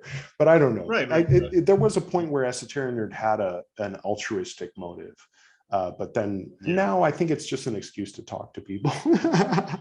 Yeah. Hey, I mean, that's a beautiful thing. If that's, you can't really say if that's all it is, but you know, the fact that you're having interesting conversations, that's value in itself. That's true. Yeah. So and it's good to connect with like-minded people, or people that are interested in, you know, traveling and weird shit like the stuff we're into. So. Yeah. But I want to talk much less. How did you get started? I mean, just tell me about what happened. What part of California are you from? Okay, I grew up partially in Hawaii too. Okay. So I grew up like half my life in Hawaii, and then half in Northern California, and also Sacramento, like Bay Area and also Sacramento. Okay. And so and so like kind of like my dad's side, very Christian, very what would you say, like like conservative Christian. So I grew up with that side when you know, my parents were divorced. So with my dad, I had the whole Catholic Christian on his side of his family. He was the one in Hawaii? My mom was, my dad was in California. My mom, we moved to Hawaii for like, I don't know, probably like 12 years or something like that. Okay. Yeah. And then growing up there, my mom was more into Buddhism. She used to go to this Japanese Buddhist church where they would have, you know, like almost like services, but you know, everything's more focused. It's obviously different, right? Because you're studying like you're studying like the Dhammapada and like breathing and like meditation. Yeah, that's cool. Yeah. So I got kind of an early exposure to like both of these things, right? And then being in Hawaii too, you had like Ram Dass's group and all these different sort of very eclectic like Eastern religions and things along these lines, right? And not to mention Pele and Right. original stuff there. Yeah. Yeah, exactly. Mm. Yeah, kahunas and stuff like that. Mm. And so, yeah, that's kind of how, my background initially. And then on top of that, my great grandfather, who would visit all the time, he was a head honcho Mason in California, like the Grand General Secretary of like Okay. the Shriners and all the like the Scottish Rite and all these groups, right? And so, Yeah. and just growing up, like, just going to his house, I would see all these cool esoteric symbols and stuff like that, right? Like I remember one time he gave me this it was on my birthday or something. He gave me this thing and it had like the pyramid with the eye and then all these like cool symbols. I was like, man, what the Oh, hell is this? cool. Right? Mm. Yeah. So that kind of influenced me as a kid. I was like, what are all these symbols and what's all this, I've got weird shit my dad's yeah. Mason thing hanging up here. My dad, he joined, as an adult, but then he was disillusioned because it wasn't the magical place that he imagined it would be. The masonry, I mean. Right. But he had And the if Masonic anything, belt buckle and everything. right. If anything, it's kind of a cool. It's like a social network or something like that. But Yeah. With an yeah. I mean, interesting at least history. nowadays, yeah. Symbols are For cool. sure. Yeah. Yeah, no doubt. So I got into that, and then yeah, just growing up doing a lot of acid and stuff like that, meditating a lot, and Yeah. sort of exploring. So I've always been more inclined, I guess, towards Eastern religions until then my grandfather passed away, and I kind of wanted to, explore Masonry and sort of. Then from there, you kind of start like digging. Then it's like Rosicrucianism and and looking into all that kind of stuff. And so yeah, I guess my interests are pretty vast. I mean, I don't know. I don't really consider myself part of anything. I do practice like Vajrayana Buddhism as well, but also I'm still very interested in like Western esoteric stuff, especially a few different things. Especially more, I'm more interested not really in as much as in like the Golden Dawn and that kind of stuff, but very much in like the works of John Dee and sort of that Elizabethan like magic time, because in my experience, it's like that whatever they were doing, it's quite fascinating just reading the accounts and reading the diaries of people like John Dee and stuff like that. That's true. Yeah. But actually, like some of the stuff that they're doing, it like you can perform it. Actually, shit starts changing, right? It's like how interesting. Yeah. Because the Victorian era, of course. Yeah, I mean, they were all Anglicans, but Elizabeth was the daughter of Henry. So I mean, what is Anglican back then? I mean, it was a brand new thing. She had a wizard, I mean. Right, exactly, like an advice. Yeah, exactly. There's certain figures, I guess you would say, in the Western esoteric tradition that are fascinating to me. So so I guess you could say I have like my feet in both worlds, but definitely more immersed in non-dual sort of worldview, because you get into like Hermeticism. There's a lot of emanationist theory, and you can play with numbers and Kabbalah, and it's become sort of like a mental. I feel like to a lot of it can become mental masturbation to a degree. Yeah. But that's why I would say maybe Buddhist with Hermetic overtones or something. I don't know.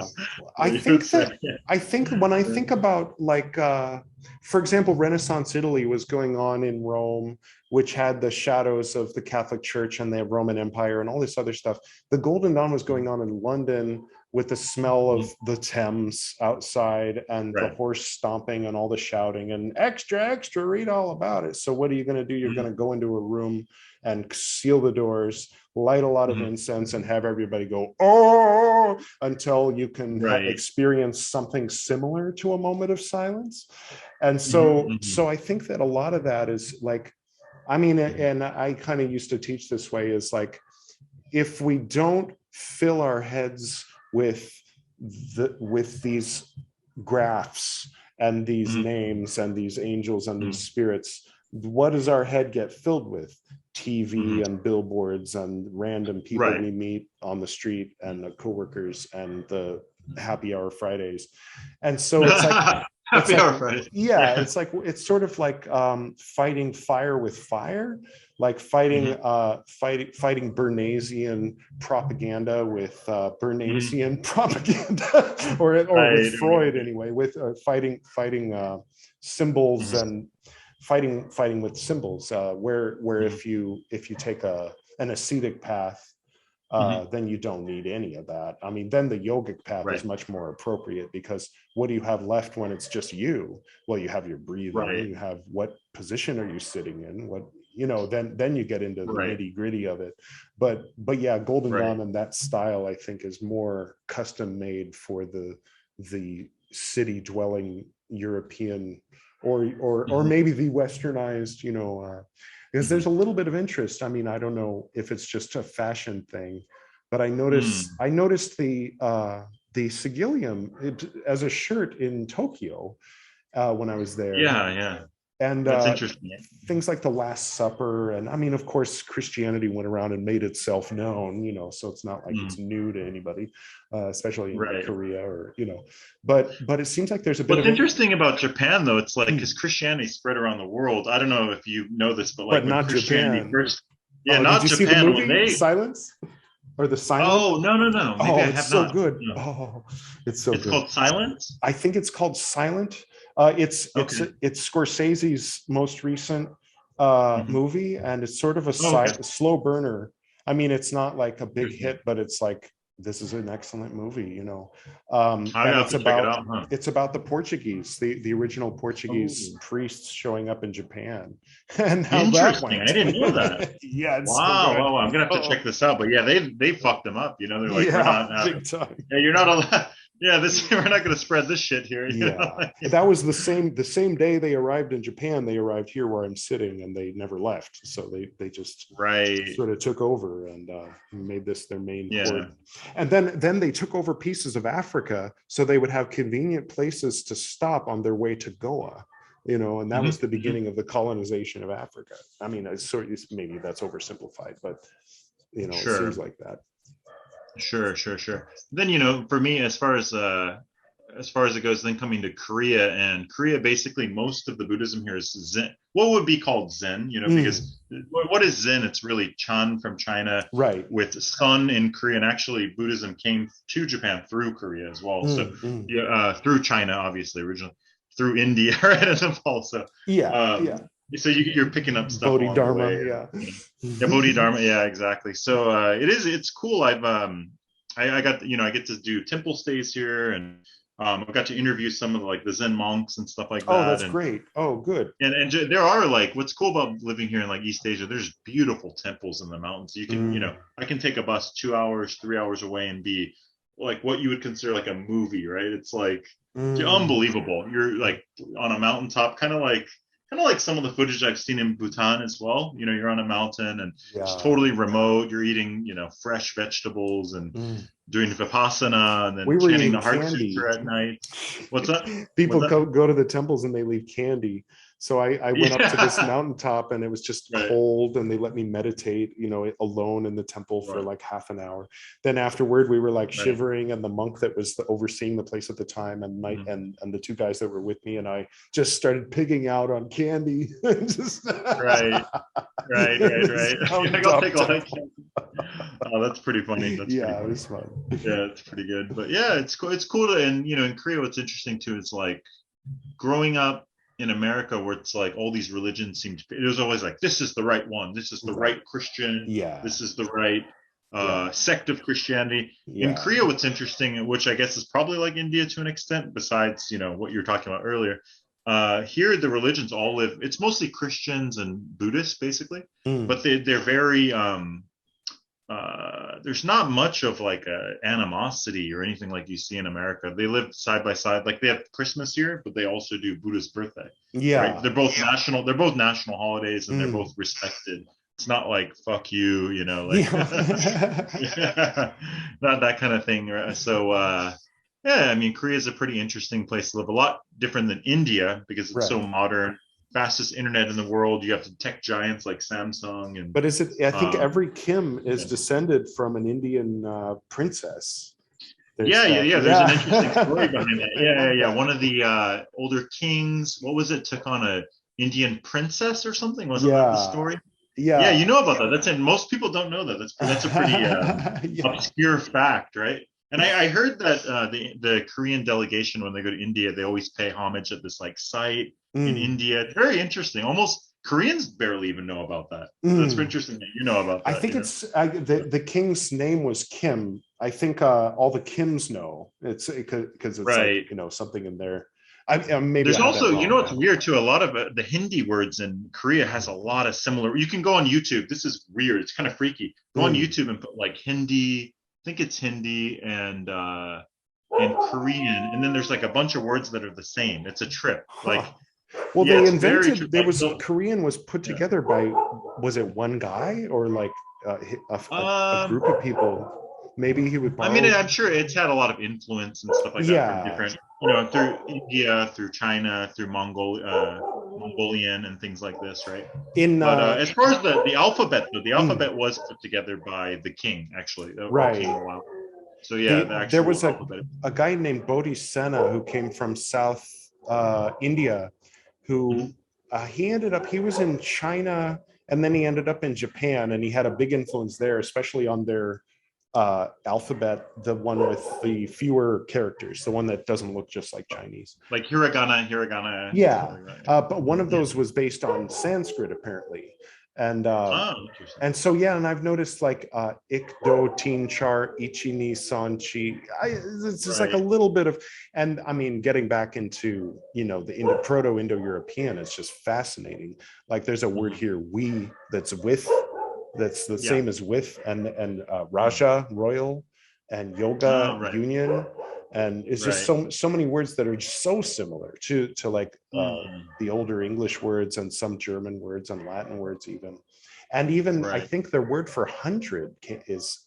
But then I mean there was also, I think people imagine, like one thing I always point out is that the Muslim based, you know, majority countries back then, that was before Muhammad, so that wasn't a thing, you know, like so if there was a rough tribe or something, you know, in an area you might have to deal with along the Silk Road, but other than that, people just sort of traded and talked and, you know, gave each other stuff. And so you had, I mean, like obviously there was like when you go far enough back, there was the Persian period, then Alexander, and so then the guys that were with Alexander, they took over the northwest of present day India. So there was like a period of I forget how many years, 30 years, for 40 years, where there was a Greco-Indian kingdom that was Buddhist. And then they were, that's a trip. That's very fascinating. Like pre-Christian. So people like, but people get shocked by the idea of, you know, like Carlos Castaneda's Jesus in India, the idea that Jesus spent any time in India. People go, well, that's absurd. Well, it's like, look at a map. He was here, India was here. Like people, the Romans were regularly going in boats back and forth. It, you know, it wasn't like Stone Age. It was, you know, like there was like some number, like 200 boats per year coming from down the Red Sea, from Egypt down into India at that time. There was a Jewish neighborhood in Kerala in Thomas's day. So like there was a place for him to go. When they say Thomas came to India, then people say that's absurd. That couldn't have been. No, he came to the Jewish neighborhood, and that's where he established his church. That's where his church still is. That's where they hail all the way back to him. In fact, when the Portuguese came, they didn't recognize it because they didn't know the language. So among the Hindu temples they were burning down, they burnt down Christian temples, Christian churches too, because they couldn't read the old Dravidian language where it said Father, Son, and Holy Spirit. That's a trip. Yeah, that's really trippy. So history, there's just so much interchange, culture and language, and you know, and the world is a lot more connected than people think, you know. And as in India, as far as Christianity, like you know, Western liberal, reactionary, progressive atheist types, I say that with love. I'm not saying that from like some other side. I'm with you. I'm with y'all. You know, the leftist atheists. No, I think they're great. They're much better than the right-wing Christians, I'd say, personally, in my opinion. So, but they have a little bit of an extreme view where they would look at Goa and see just a sad example of Western colonialism, but the thing is, there's a rich and ancient beauty here that is Catholic, yeah, and it is Portuguese influenced, and it's also Indian, and it's the result of bloodshed like everywhere else in the world. I mean, go to Normandy, you know, like in France, and it's like, well, you want to sit there and cry about the French that the Normans came and killed when they established us, or are you going to just look at the beautiful wall? You know, like there's beautiful walls here. There's a fort and you know, all kinds of stuff. But yeah, like what I was saying is Christianity didn't necessarily always spread by the sword, in the sense of you know, like Spanish conquistadors with their priest next to them. It that did happen here, but there was also an earlier period where one of the 12 disciples came here specifically. It was his job to come here. So India's history with religion and with Christianity specifically is much older than I don't know. That's just something I wanted to say, just in case anybody's listening. It's interesting just how much religion, not only how many religions have sort of blossomed in India, but then how even the Western religions, we're thinking Christianity or Islam, like they have a huge they're not presence. even Western. They had it in Rome, and Rome was an empire, so thus Catholicism, but that wasn't necessarily Christianity. Like you know, it's like just like the swastika. You know, Hitler took the swastika from someone else. You know, okay, they have one, I guess, in Old Norse, but he took it from the, you know, it's a Buddhist symbol, and Hindi too, and Hindu, exactly. Very interesting. And gave it a bad name, and you know. Right. It is weird to see like such a peaceful symbol just totally invert. It's actually very nice here, because you know, you see it around, and I have a Lakshmi shrine right over there with a swastika, and you know, like no one. It's actually everywhere here as well. That's you see true, it everywhere in Korea. Like, that's why I remember when I first got here, I was like, wait a minute, like I'm staring at the I think that's what everybody, like when they first start seeing those symbols in Korea, you know, like swastika. And in India, they have the yantra, where you'll see like you'll see a Jewish star with a swastika with, you know, and it's because those are two sacred symbols that are related to each other in a specific way here, and it's like lucky, you know, it's like nothing weird. Right. Yeah, that's a trip. It's neither Jewish nor German, you know. Right, exactly. Things get twisted later, you know. It's kind of funny, like, hey, they took that from us, man. Hey, don't, you know, like, what are you doing with that? Hey, man, they appropriated our symbol. Like, that's not what it's supposed to mean, you know. That's pretty crazy. That is one other weird thing, is if you go to any bookseller in Delhi, someone will be sitting there with a pile of books, and if they have more than 20 books, one of them will be Mein Kampf. That's a little odd. That is interesting. Weird. I think because they just had a different view of everything that happened in World War II. I mean, like, I mean, I guess it's probably about it's not even as edgy as like a liberal Westerner having a picture of Mao. Maybe Che.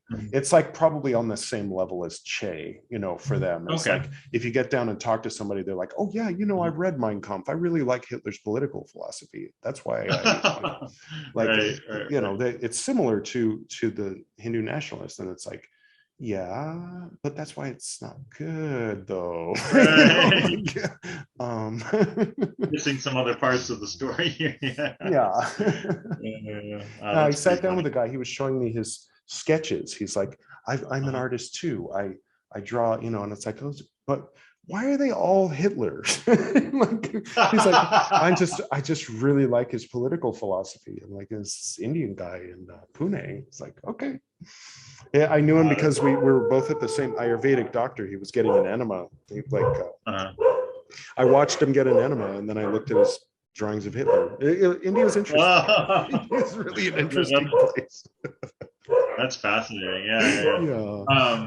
I'm sure because of the COVID situation, you've been kind of stuck where you're at. But have you got a chance to travel around all the different, like a lot of different parts of the country? Well, not all of them, but sorry about the dogs, by the way. I shifted here in 2018. And what ended up happening was, my original plan was I was going to continue my Buddhist pilgrimage. So there was Yeah. Lumini in India, in Nepal, and then I had 3 places to visit in India. So I came to India and I got to Delhi and I was like, okay, I'm in Delhi. First, I'll go to Bodh Gaya or Sarnath. And but while I'm here, I'm going to write to my Facebook friend and see if she wants to have coffee. There she is. Hello. She just came back from. Yeah.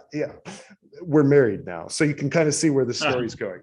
So we had coffee, and then after a couple weeks, I said, okay, I'm going to continue traveling. So it was nice spending these 2 weeks with you here in Delhi, but I came here to see India, so I'm going to see India. She was working 6 days a week, so she couldn't travel much.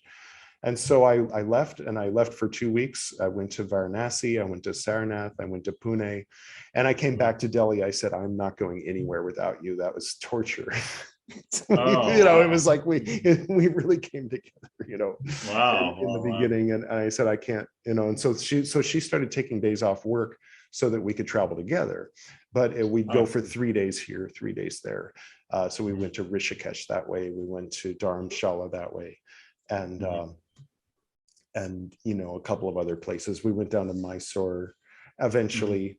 And then, after I worked some things out, so she didn't have to work there anymore. And so, so I, said, hey, because her boss was being kind of a controlling psycho.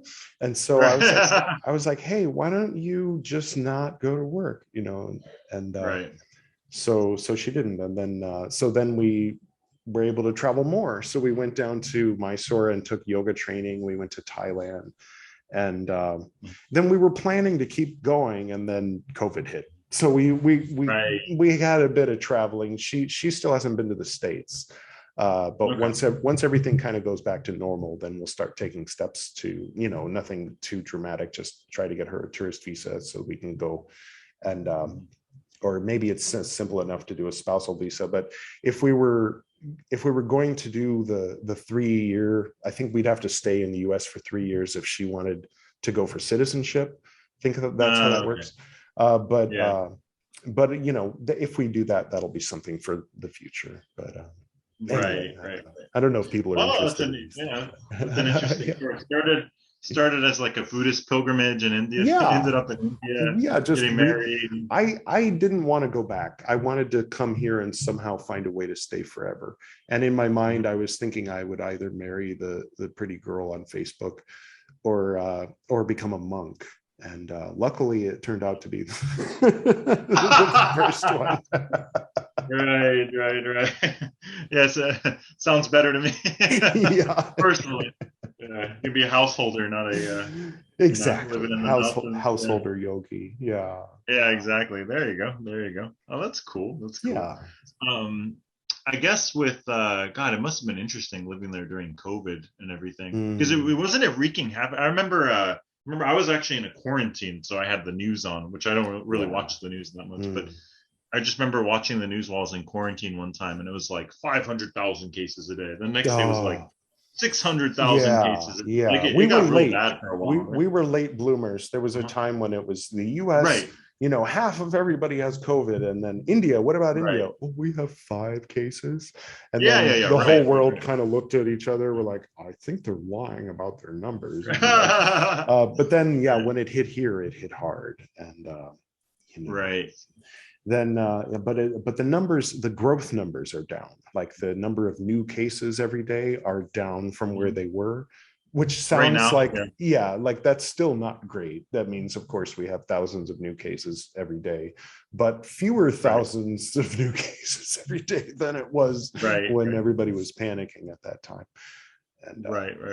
I heard some of those places that got hit super hard, it would make sense that they would have a degree of herd immunity, because it was just like wiping through certain region, like areas, right? Like if they're having, think about that, if you're having 500,000 cases a day at one time, and that's not even counting all the people that were asymptomatic and stuff, like it's very feasible that millions of people in certain regions got it.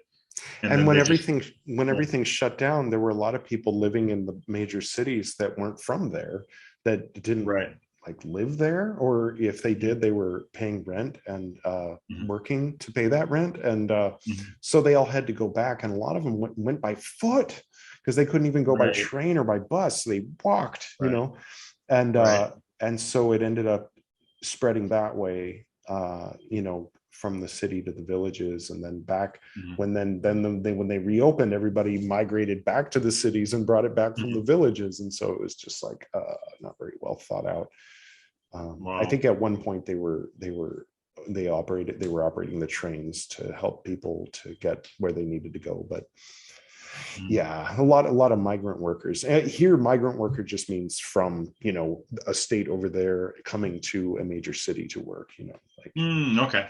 But, coming from like the countryside to a bigger city. It's not really something that happens in US. You don't really have Alabama people going to work in California. I mean, you do, but it's more of a permanent thing. It's like, I am going to upgrade my life situation, go to college, not be from Alabama anymore. Go to a big city or something. Right. Oh, interesting. California, so we got out in time. California got too expensive. I mean, it was so stupid. Honestly, I would not want to live there now. You know, not now. Just with like we're talking, like just the oh my god, just the price of everything, and just the climate, like political climate, and the overall vibe. It's weird because plus the fires every year. The fires everywhere. Exactly. One thing I noticed, I mean, I don't know, I guess the last time you were there was 3 or 4 years ago, right? It was 2018. Oh, 2018. Okay. I don't know what I get. The last couple of times, it's like you feel like people are on edge, and they're very it's like there's tension in the air, and it's thick. When was the last time you were there? That was right before COVID, I think, or right when it started. Right when it started, but it wasn't. Really that was, it was like early 2020. Thick of early everything. 2020. Yeah. Oh man, things were so polarized. I mean, now they're polarized, but they're polarized with memes. But back then there were people marching in the streets, like. And then COVID hit, and they didn't care. They kept marching in the streets. You know, everybody stay home. Well, we're gonna overthrow the government instead. You know, like, what are you doing, Jesus? It just feels like a lot of civil unrest and just very polarized and we were having some riots and protests here about a variety of, you know, several different issues. But then when the lockdown happened, everybody went home. It was like, okay, no more riots for today. We gotta deal with priorities. Right. Oh, that's interesting. And they vaccinated a lot there too. There are a lot of vaccines. There's like 2 or 3 Indian vaccines, and then the Russian one is available, and to a limited degree, the American, like you can get Pfizer if you're in a major city, but then the thing that comes up there is sometimes they run out of Pfizer, so you get your first shot, and you go back to get your second shot, and they're like, "Oh, it's a different one. We don't have any, you know, like we ran out." Right. So they give you whatever they have, basically. Right. Yeah. So we're actually like staying pretty much quarantined here and holding out for the Pfizer, but it hasn't gotten down here to Goa yet. But it's like, okay, well, this has an 81% chance. This has a 72% chance. That one has a 98% chance, but you know, it's expensive. Right. Like, oh, come on. Right. Oh, that's interesting. One thing I was checking out your stuff. One character that I'm interested. I was talking. I'm very fascinated with John D on the Western side. One character I've been getting very interested in these days is he's like huge in Bhutan. His name is Drungpa Kunli, and he's the guy. I think that you did an interview with a monk, and he was sort of like the I think they call him like the father of Bhutan or something like that. The great unifier. Is he the guy with all the phallic? I'm talking about the guy with the phallic symbols. That guy, the divine madman. Yeah, they call him the madman. Yeah. The book actually just came out called like The Mad Yogi. There's a new book out that just dropped like a month ago on him. There's another one called The Divine Madman. Exactly. And then there's there's some crossover like with present day problematic behavior. Like if you imagine. Really like Padmasambhava, the stories about him, if he was going on today, then people would probably accuse him of, being inappropriate, Right. and same with the Divine Madman. Uh-huh. Like, so it's a tough. I mean, I before all the scandals, I don't know if you've been following in Shimbalaya, the American, sort of the American. There was Lama. Oh, what's his name? The one that came over and hung out with Alan Watts and drank scotch and smoked cigarettes. Lama. My mind is blank. The guy who founded Shimbalaya. Maybe Chogyam Trungpa. Yeah. Chogyam Trungpa, yeah. So he, obviously, I mean, he had his issues, and then Shimbalaya was founded, and the head, that I think it was his son or whoever took over after him, it ended up he was doing a lot of bad things, and putting people in situations where they felt like they had to go along with what he was asking for. But then built into Vajrayana is, hey, if you want to get enlightenment, then you take an oath to your guru to do everything he says, and if you don't like it, then it's your fault, and don't tell anyone because you're naughty. And that's like Vajrayana. Right. And I mean, that's like some part of like the central core tenets of old Vajrayana. So that, of course, trying to mix that with the modern world is going to be problems, so I don't know. Right. But I am a fan. I think today I'm less of a fan of the Divine Madman than I was a few years ago, because of considering all of these things. Right. I like his personality, and he reminds me of people that I knew in this life that were funny and kind of like a little dirty, but not too much, but enlightened, kind of, like, so it's like he's like the enlightened pervert, and they don't mind. They like in Bhutan, they go, oh, you know him, like they don't take it as an insult. He's like, yeah, that's exactly what he was. No, but his reputation as far as in Bhutan, it's like it's still very good, isn't it? Don't they like look up to him, or do they see him through that like sort of like a sexual predator lens, or no? They don't see it that way in Bhutan. Right. As far as I know, it's when it comes, it kind of like comes in contact with the the sort of predatory guru ridden West that dresses up as East. The orientalized, the orientalization of the white cult leader in the saying, I'm a Vajrayana teacher, and this is what the gurus do, so this is what I'm going to do, and if you don't like it, blah blah blah. Then it's like particularly dark when it gets into like those areas. But I mean, but he himself, I mean, from what I understand, I like his mantra. His mantra.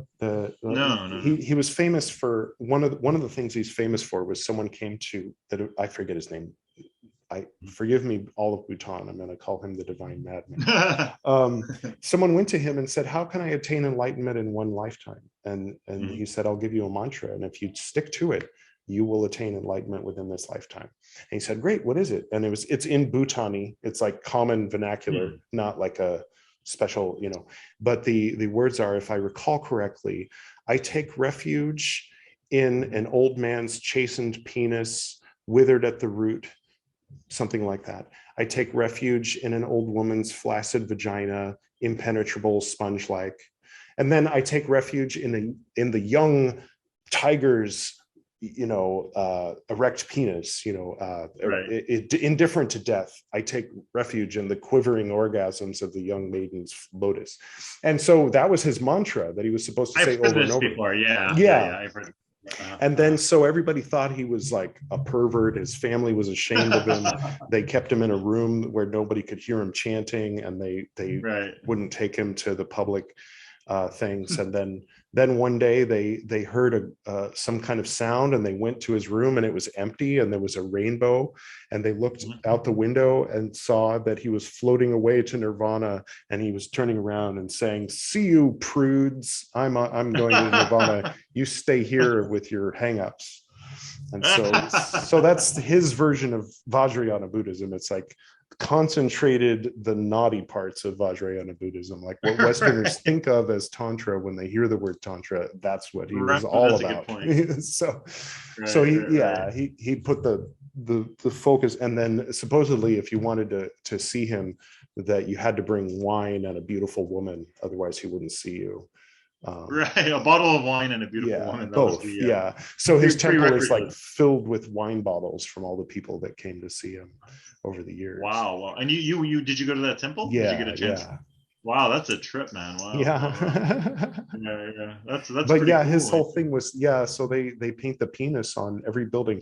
There's like the four, like the white something rather, the lion, the mountain lion, the tiger, the dragon, I think, and then some kind of bird, or the Garuda, the king of the birds, and then the penis, and that's painted on like most homes, businesses, buildings of any kind, temples, and so on and so forth, all over Bhutan. But that's very unique to Bhutan. I think even before the Chinese occupation, you wouldn't have found that in Tibet. So that was something definitely unique to that region. For better or worse, it's definitely interesting. I mean, it's the only place where you see, like with veins and everything, like not even like an abstract thing. Here in India, there's the Shiva Lingam, which you go and pour milk on, and the old lady's putting milk on, and then you can go hee hee. But like in Bhutan, they're like, it's veiny, detailed, like, on the house, and then the young woman underneath, like being. It's interesting, but everybody giggles about it. That's the thing, is they know it's funny. It's like it's supposed to like make you not take yourself seriously, or like it's supposed to. But I think people can. It's such an abstract thing to have painted on the side of a wall that a person could kind of go anywhere with it, I guess, and say, well, because my erection is sacred, that's why you must worship it, or they can, like think it's funny and giggle, So I think some people do one, some people do the other, Right. Well, it's unfortunate. I mean, I did pick up through ebook that Divine Madman. I haven't read it yet, but I've been kind of skimming through it. But yeah, if you look at it, it's like, what kind of effect did he have? It sounds very interesting. It sounds almost like lighthearted and fun, but then there's also the darker side of, like you were saying, like, forcing people to follow your sexual will and things along these lines, right? There's the disturbing side and the more. Well, and there's also texts, and not from Bhutan, but from Tibet. And I'm hearing about this secondhand, by the way. So I'm quoting, I think, Matthew Remsky, who's one of the on the Conspirituality podcast. He talked about this. So this isn't direct knowledge. This is my repeating of what he said, is that there's particular scriptures where it explains how to convince young women with honey, like to get them with honey, to put it on their lips, to like get them into kissing, and to start talking to them about this and that, to get them to play the role of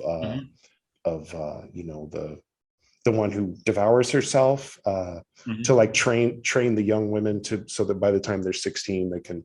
And it's like, oh shit, okay, so some of the Maoist propaganda was true, it turns out.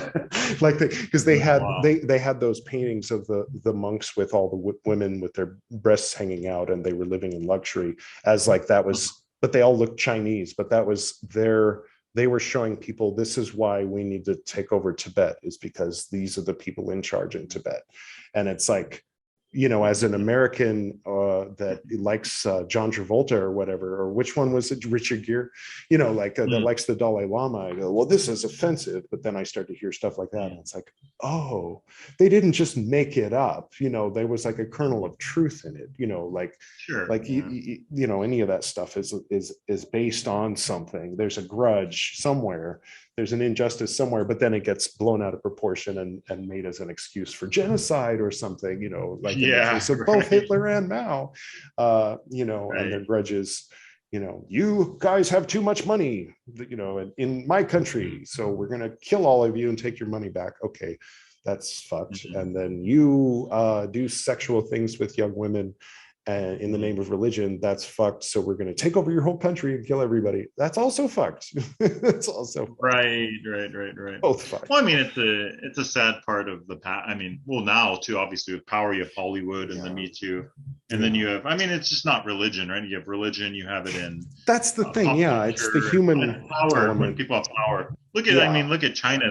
The emperor had like thousands of concubines and stuff. And you look at it right now, I mean, North Korea, right across the border, literally a 2-hour drive away, Kim has a sexual slave army. He picks them out in high school.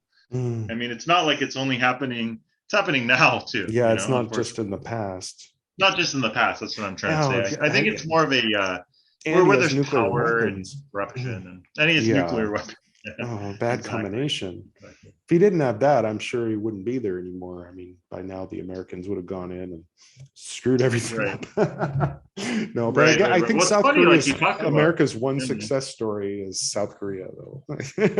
Yeah, really. It's just weird living here and then just the contrast between the two countries, right? Oh my God. You just look at like at nighttime they show like Korea is just this huge, any Korean street you go outside, it's like Las Vegas because there's lights everywhere and it's like Japan basically, the same thing. Everything's shiny and bright, and then you look at North Korea and it's just like nothing, desolate. There's like only lights in Pyongyang and that one street where they live. Yeah, where the tourists go, where the bus route, with the cardboard cutouts of smiling people. Right. It's just weird that there's a character like there's this Kim guy just sitting over there, right? And apparently and what he's he the does third one. And then without irony, to say in the name of workers' right and then the name of power to the people, I am going to take over the government, and it says here that I should do that in order to give it over to you guys, but instead of that I'm going to establish a dynasty and we're going to go backwards. Well, they also do use like the appeal to religion too, right? Like he's like a cult figure. They worship him basically, like he's from the gods, basically. They get rid of the other religions because they compete with that religion, right? With our belief, and which wasn't apparently he flies in. What's funny is he hates America and everything. Like there's the animosity towards America, but apparently he flies in McDonald's in from Beijing because they can't have McDonald's in North Korea. So he'll get Big Mac meals delivered from China. He'll apparently his favorite thing to watch is the NBA, which is like the most American thing. It's like he likes drinking American alcohol, watching American TV, and eating American McDonald's. Which there was that guy, the guy with the hair in the NBA that went and hung out with his dad. Dennis Rodman. Rodman. And then they made the interview basically based on that. Right. Oh yeah, exactly. The movie, the interview. Right. It's just interesting. Very, very interesting. Yeah, the world's an interesting place. I always, it's cool. It's fun talking to people who travel a lot and stuff. It's like it really just changes you so much, just going to different countries and seeing how people think and people live, and there's different ways of living, different philosophies. I feel like that's like one of the most important things. I think you got to get out there, you got to travel. I think so, yeah. You know that? Do you know the band Gogol Bordello? What's that? Gogol Bordello. Not sure. There's a song I recommend listening to, "Wanderlust King" by Gogol Bordello. There's a music video, and it's like when I first started traveling, it was like my anthem, and I would show it to other people who were also traveling, and it would become their anthem. It was like such a very go, like talking about. You up for... Yeah, it starts off. He's saying that there was a time when you weren't considered a man unless you had gone to the other side of the hills, crossed the 7 seas, and but now people stay like scarecrows in their hometown and travel through their screens, and talking about, wow, that's interesting. Put the screen down and get out there. And he's like, I'm never going to stop. I'm a wanderlust king. And it's like, I like that. No, it's really good. I'm getting chills just relating about it. And I think, feasibly travel will be opened within the countries are open. Europe's open. People are going to be wanting it. People are going to be like a champagne bottle with a cork, shaken up. they'll be ready to I think travel. early, probably like travel is already starting. Like my mom just went to Iceland for a month and traveled around. Cool. A lot of countries are open if you have a vaccine or if you have Right. like a negative PCR test, right? Yeah. Some countries are just fully opening, but I think next spring, next summer is probably going to be nuts. It's like that's when most countries will probably be open. And will, so I'll have to pick your brain by next. I love travel. I try to travel to a few countries around the world, but definitely Nepal and Bhutan. Oh yeah, I might be we both love Korea too. We'd love to. Oh yeah, anytime you come too, man. And with you and Goa too. Yeah.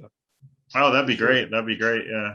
It's always a pleasure to host people from other places and show them your hood. It's like your new hometown or something, right? Here's a challenge. Is there a way that we can tie Squid Game into something occult or hermetic related so that it wouldn't be off topic for either of our podcasts? Red and blue. Severity and mercy. The Squid Game, you had that sort of weird. Almost like where the Golden Dawn has those masks, like the weird, like the headdresses and all that stuff like that, right?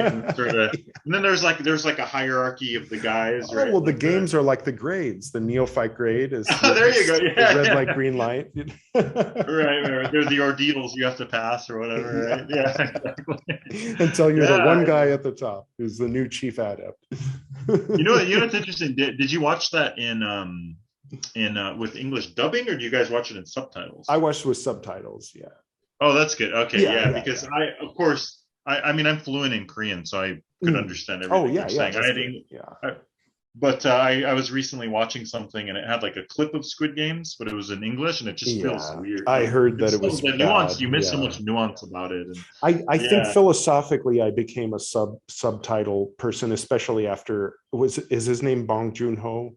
Is that his name? Oh, Bong Joon-ho, yeah. Yeah, when he gave a speech, I think at the Emmys or the Oscar, I don't know, where he was talking about the little, I forget his exact words, but that kind of solidified something that I had already been feeling, which is it's an extension of, here now I'll step into my liberal white California shoes and be a total hypocrite. But yeah, no, the default human for too long according to the media has been the heterosexual white male, and is who speaks English. Like that's part of that default dominant, the dominant whatever, what you see on the screen, what you hear on the screen, and it's made people think very narrowly. And in order to be able to consume something from another place besides UK or Canada or America or Australia, they have to have it dubbed, and it has to be good dubbing. They have to have good actors do the dubbing, and it's like, come on, just read subtitles, just learn another language. It's like, is it still the sun never sets on the British Empire? Like, are you pro 17th century, exactly, like just take over the whole world so everybody can speak one language, and they'll give me fish and chips properly wherever I go in the world. Is that you? No. Exactly. So yeah, but then I'm also another level of hypocrite where I've been here 3 years and I haven't learned Hindi. So okay. Maybe that's your next. She speaks English very well, so we just your next challenge, huh? Got to dive into the Hindi. I did get the Rosetta Stone thing. I just need to spend my half an hour a day, and then I can do really just half an hour a day. That's what I always recommend people. Like people who are new to Korea and they're trying to learn the language. I'm like, if you dedicate 30 minutes a day to really focus study, where it's like, these are the expressions that I use on a daily basis. These are words that, there's only so many words that you use daily, right? Or in typical conversation. That's true. What you have to do is distill those down, those expressions, and put in 30 minutes a day. In a year, you should be not necessarily fluent, but conversational. Right. And then the more you go along, you just keep building off of that.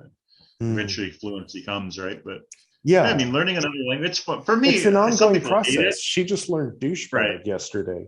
We were watching. we were watching. What were we watching? We were watching 50 Shades Darker, and so someone calls someone a douchebag, and I just heard her say, she just repeated douchebag.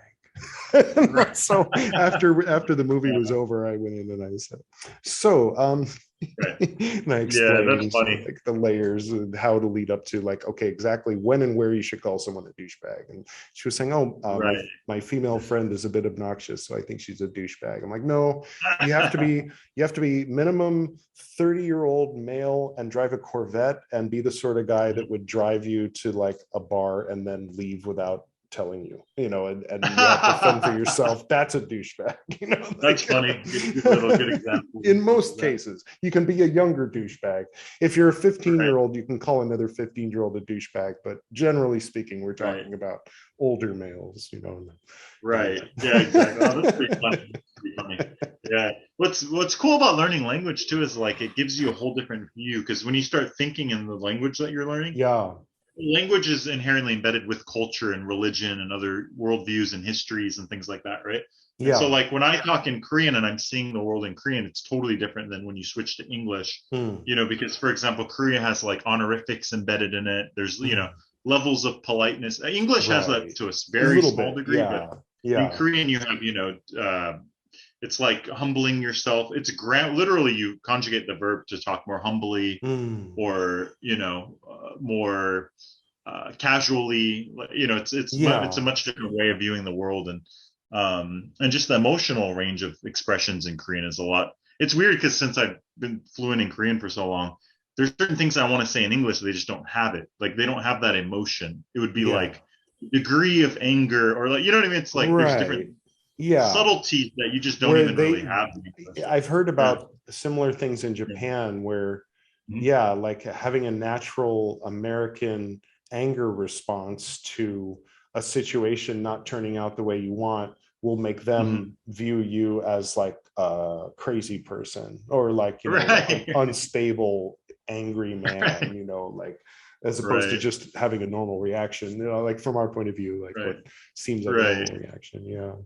Exactly. But in India it's a little different because there's sort of a lot of expression, a lot of, like anger can kind of come and go in a conversation. People get passionate and like, get riled up. And then as long as it doesn't go too far and it comes back down, then nobody's throwing fists, like in some cases, if you if there's alcohol involved, especially, bunch of that's interesting. That's interesting. And it's different there because English is like an official language. It is, it's not kind like here of where the lingua franca. There are places where they don't speak Hindi, but they speak English. Right. Exactly. So pretty much any city or big town you go to, you're gonna at least English should be passable. Is that right? Pretty much. Yeah, for the most part. Like if I want to buy vegetables from someone selling vegetables on the side of the road, it'll help if I can speak some Hindi. But if I go to the bank, there's probably at least one employee that they can find that speaks pretty good English, and that's usually by age.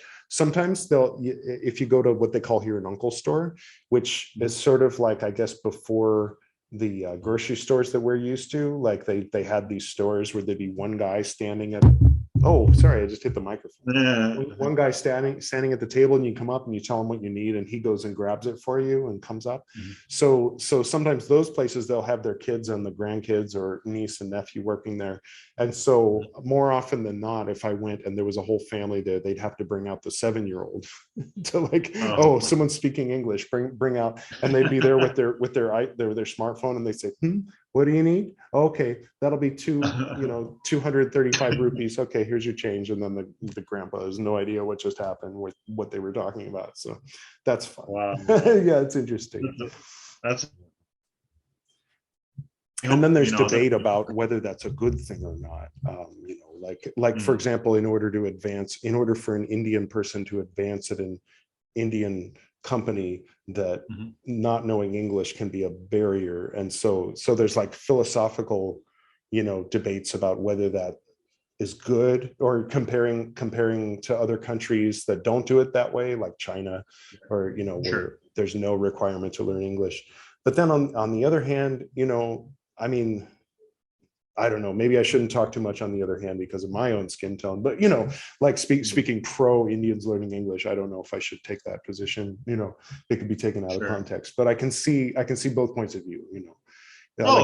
Taking advantage of, because a lot of people do speak French, a lot of people do speak English. Yes, it's because of terrible history. But, you know, practically speaking, if you want to trade with people here or there, it helps to know one of these languages, you know, like if it's an international business. If it's not an international business, then that's kind of a different thing, unless it's a tourist thing. If it, you know, if you're going to be hired to be the face of a hotel speaking to tourists, you want to know some English, maybe even some German and Russian. So, exactly. As its pros and cons, I see both sides of that, you know. Definitely. I gotta get that Hindi lessons going, huh? Hey, you have somebody to help you with too. Yeah, exactly. Because India never went through a colonizer phase. India never decided it wanted to take over the world and milk resources out of everybody else. And so that alone is the reason why it's not like more of a competing force, you know, with the big few. But I think GDP wise, it's up there in the top 3. Like it goes, I think, like China, Japan, and then US, Germany, and India are all kind of like right in there, just sort of moving around who's number 1. England isn't even on the list, you know. I mean, so that's kind of fun irony. Like that's interesting. It's always nice to tell Indian people, like, you know, India's GDP is higher than Britain. Oh, really? Yeah. When Britain was a big deal, is because they had India. That's where wealth comes from. Right.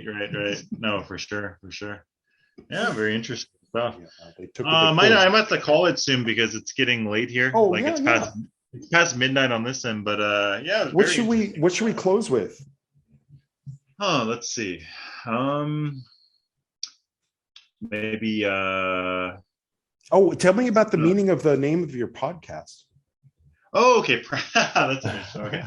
Praxis behind the obscure, because I'm very interested, like I mentioned, growing up and being exposed to all these sort of esoteric things, right, with masonry and, you know, different esoteric Buddhism and, you know, different forms of yoga and things like this, right? So I called it Praxis behind the obscure because I'm interested in sort of the obscure, the hidden practices that people are, the esoteric sides of what people are doing, rather than, you know, the public image of, you know, there's like esoteric Christianity or esoteric Buddhism, right? You know, things like that. So just trying to get to like the roots of what people are, what kind of practices people do, why, what effect do they have on them, you know?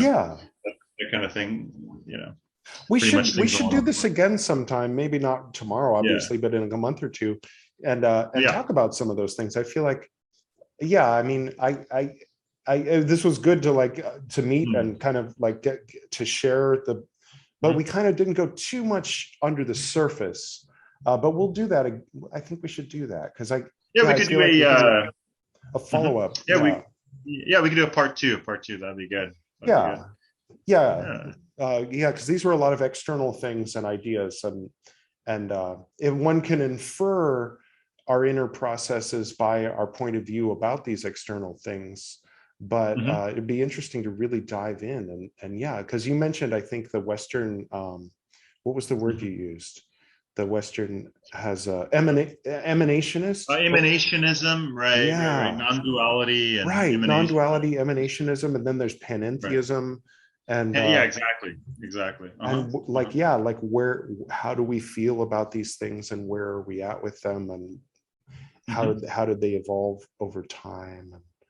And sure, those sort of periods, kind of like language kind of things. Existential questions, right? We're talking about language, sort of puts an overview. It gives you a certain perception of how you see the world, but also if you're seeing things, you know, if you're seeing things as emanationist or dualist, or if you're seeing things as sort of empty, you know, shunyata, like in Buddhism, right? Emptiness, non-duality, or even in Hinduism, like Vedanta or Advaita, I think it's called, right? Advaita or Vedanta.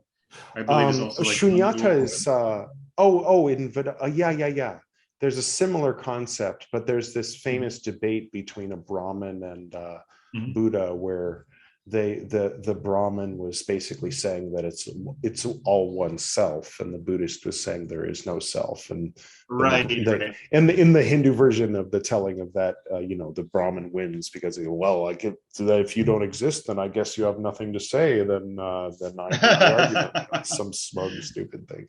But in the Buddhist telling of it, then Buddha was focusing more on the caste system and a few of the other things that the Hindus left out in their telling of that story. But right, exactly. Saying, oh, you're a Brahmin, does that mean that your father was a Brahmin, or does that mean that you actually practice this and this and this and this? Because looks to me like it's just the outfit you're wearing. That was kind of Buddha's. Right. He was a counterculture. He was a hero. I don't know. I like him. The more I learn about him, the more I like him. So in India currently, because it's weird because I'm in Korea, which is very far from India technically, right? But there's like a way higher percentage of Buddhists here than in India, right? Yeah. It's well, that was like the very Mughals. low. Yeah. Right. Because in those days, the Buddhists were all organized according to in monasteries, and mostly Mahayana at that time, and Vajrayana was just getting steam in 2 cities, and then had been kind of stolen, like snuck out and brought to Tibet, and then and then further to China, and then Kukai brought it further to Japan, and now it's Shingon in Japan. But then the Mughals just burned everything, and like there's a lot of Mahayana scriptures that we don't have original Sanskrit or original Pali of, and so it's always a guessing game with the Chinese Mahayana, that was written around 700s and 800s. Was this Indian or not? Because there was so much Buddhism in China that they were writing new Mahayana scriptures, and then sometimes they would have someone translate it into Sanskrit, and then like find out after the fact that like this was written in Sanskrit, but it was written in China after the Chinese version was written. It's like, someone trying to add authenticity to the thing that their grandpa wrote or something, and so it's such an interesting. It's for me, it's like, if somebody's searching for truth, I imagine it would be frustrating and that they would eventually just leave it all behind. But if someone has the arrogance of that I do, of feeling that I already kind of have like a grasp of truth, I wouldn't be able to explain it, but I kind of feel like I have it and it's okay. Like it's fine. Like I don't need to explain it. Like, but it allows me to surf and dive into this egregore and enjoy it, and then come out of it and wash myself off and dive into this one and enjoy it, and then having that flexibility and not and then triangulate and see, oh well, this element was here and here. Is that because of a human common ancestor, or is that because it's actually universal truth? And those are just fun questions. I like to. Those are super. Yeah, those are great questions. Exactly. But as fun, someone's seeking truth, I'd say meditate and just meditate. I mean, like real truth, like real. Because it's the world is right there in front of us. It's just we can't see it because our head is so full of a bunch of partial truths that are all bumping into each other and making it seem like they're all lies, And but if you can let those all fizzle out, like yoga, I don't remember the Sanskrit, but the first line or second line of the Yoga Sutras, yoga is the ending of the disturbances in the mind, or the ending of the modifications of the mind. And when your mind can be still, and then and if you have that control to make it so there's not these involuntary thoughts popping up and memories, and that is the mastery, that is the yoga. And then of course all the poses and everything else is secondary and came thousands of years later, actually. I mean, sure, they were doing poses apparently based on the statues, but they never mentioned them in the scriptures. Right. I think Patanjali said sit comfortably. Like I don't even think he said anything about Padmasana. Maybe not until later. I'm not that sure about that, but well, now yoga is 1500s. Well, now now yoga is the mat and the pose, right? Patabi Joyce said that he got it from a guy who got it from Tibet, and that he started teaching this militaristic style that now has become the basis of every yoga class in the Western Yeah, world. I've heard that before. I've actually heard that before. I don't know if that's true, but yeah. Yeah, supposedly. But his teacher, though, his teacher taught a few other people who started a couple of other lineages, I think, but they're not nearly as big as Ashtanga. And then of course, Iyengar was a student of his, I think. But it was his nephew, I think, or it was something, there was some relationship there. But anyway, yeah, well, I think we should do this again for sure.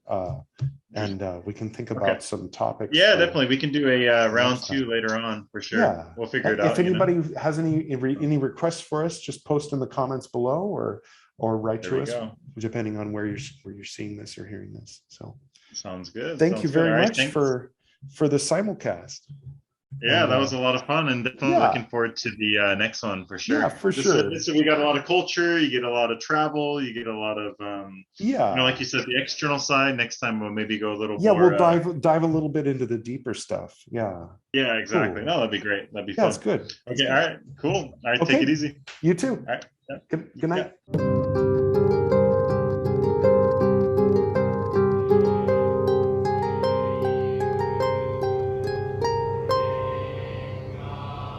Thank you, Ryan, at Praxis Behind the Obscure, for this conversation. I haven't had yet as I'm recording, but I'm sure it was good. Special thanks to Susumu Ueda and his father and the other monks at Jofuku-in for the music you're hearing right now. Special thanks to Camille and Kennerly for the harp transition into and out of the conversation itself.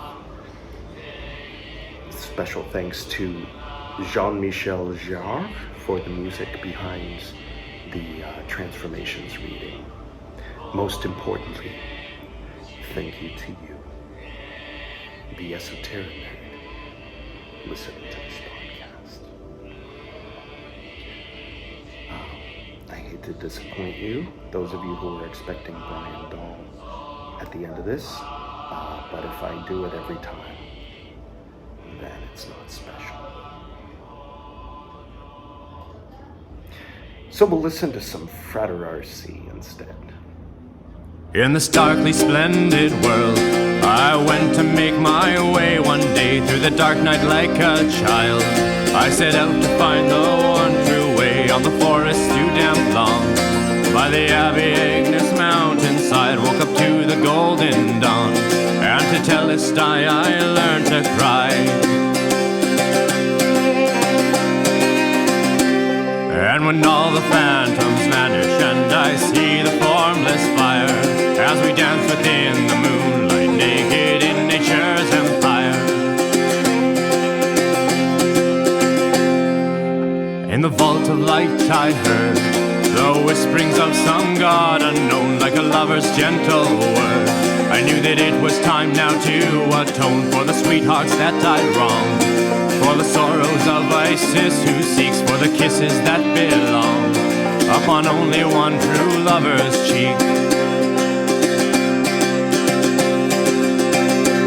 And when all the phantoms vanish and I see the formless fire, as we dance within the moonlight, naked in nature's empire.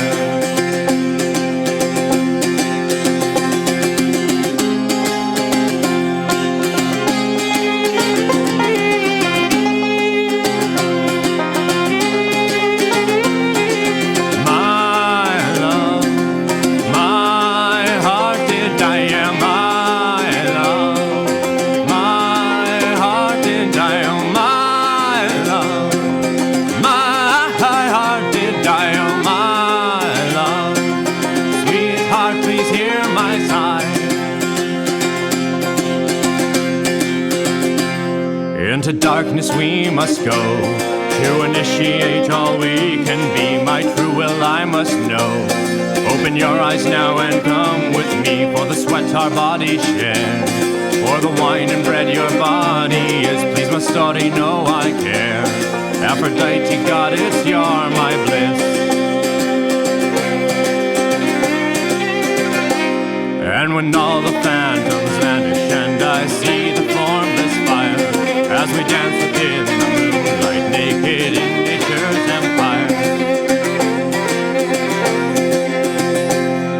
old Enoch rose above, but he had not yet seen your face. Now I'm trapped between your love and the other side filled up with grace. So let's dance into the night, round the fire of our passion's flame. This truth we cannot fight, we cannot deny our lover's name. And when all the phantoms vanish and I see the formless fire, as we dance within the moonlight, naked in nature's empire.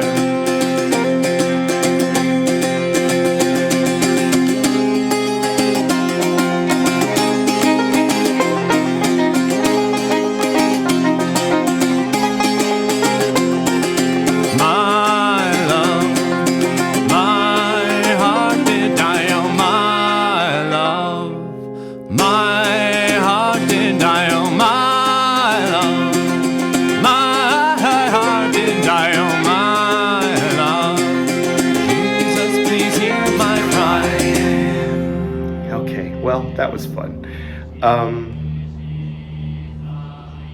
That's Damanta, Damanta, and also known to us as Very Honored Freder RC and his band. Am I allowed to say that? I think that's okay. I'm assuming that's okay. I hope that's okay. All right, well, thank you all for tuning in. I hope you enjoyed it. I hope you're entertained. And check out edwardreeb.com. Got a lot of new stuff on there. Thomas and the Wolf. Small Gray Mouse. Taco's going to be free on Kindle for my American listeners on Friday the 22nd or 23rd, is that? Okay. Thank you all for tuning in. Good night.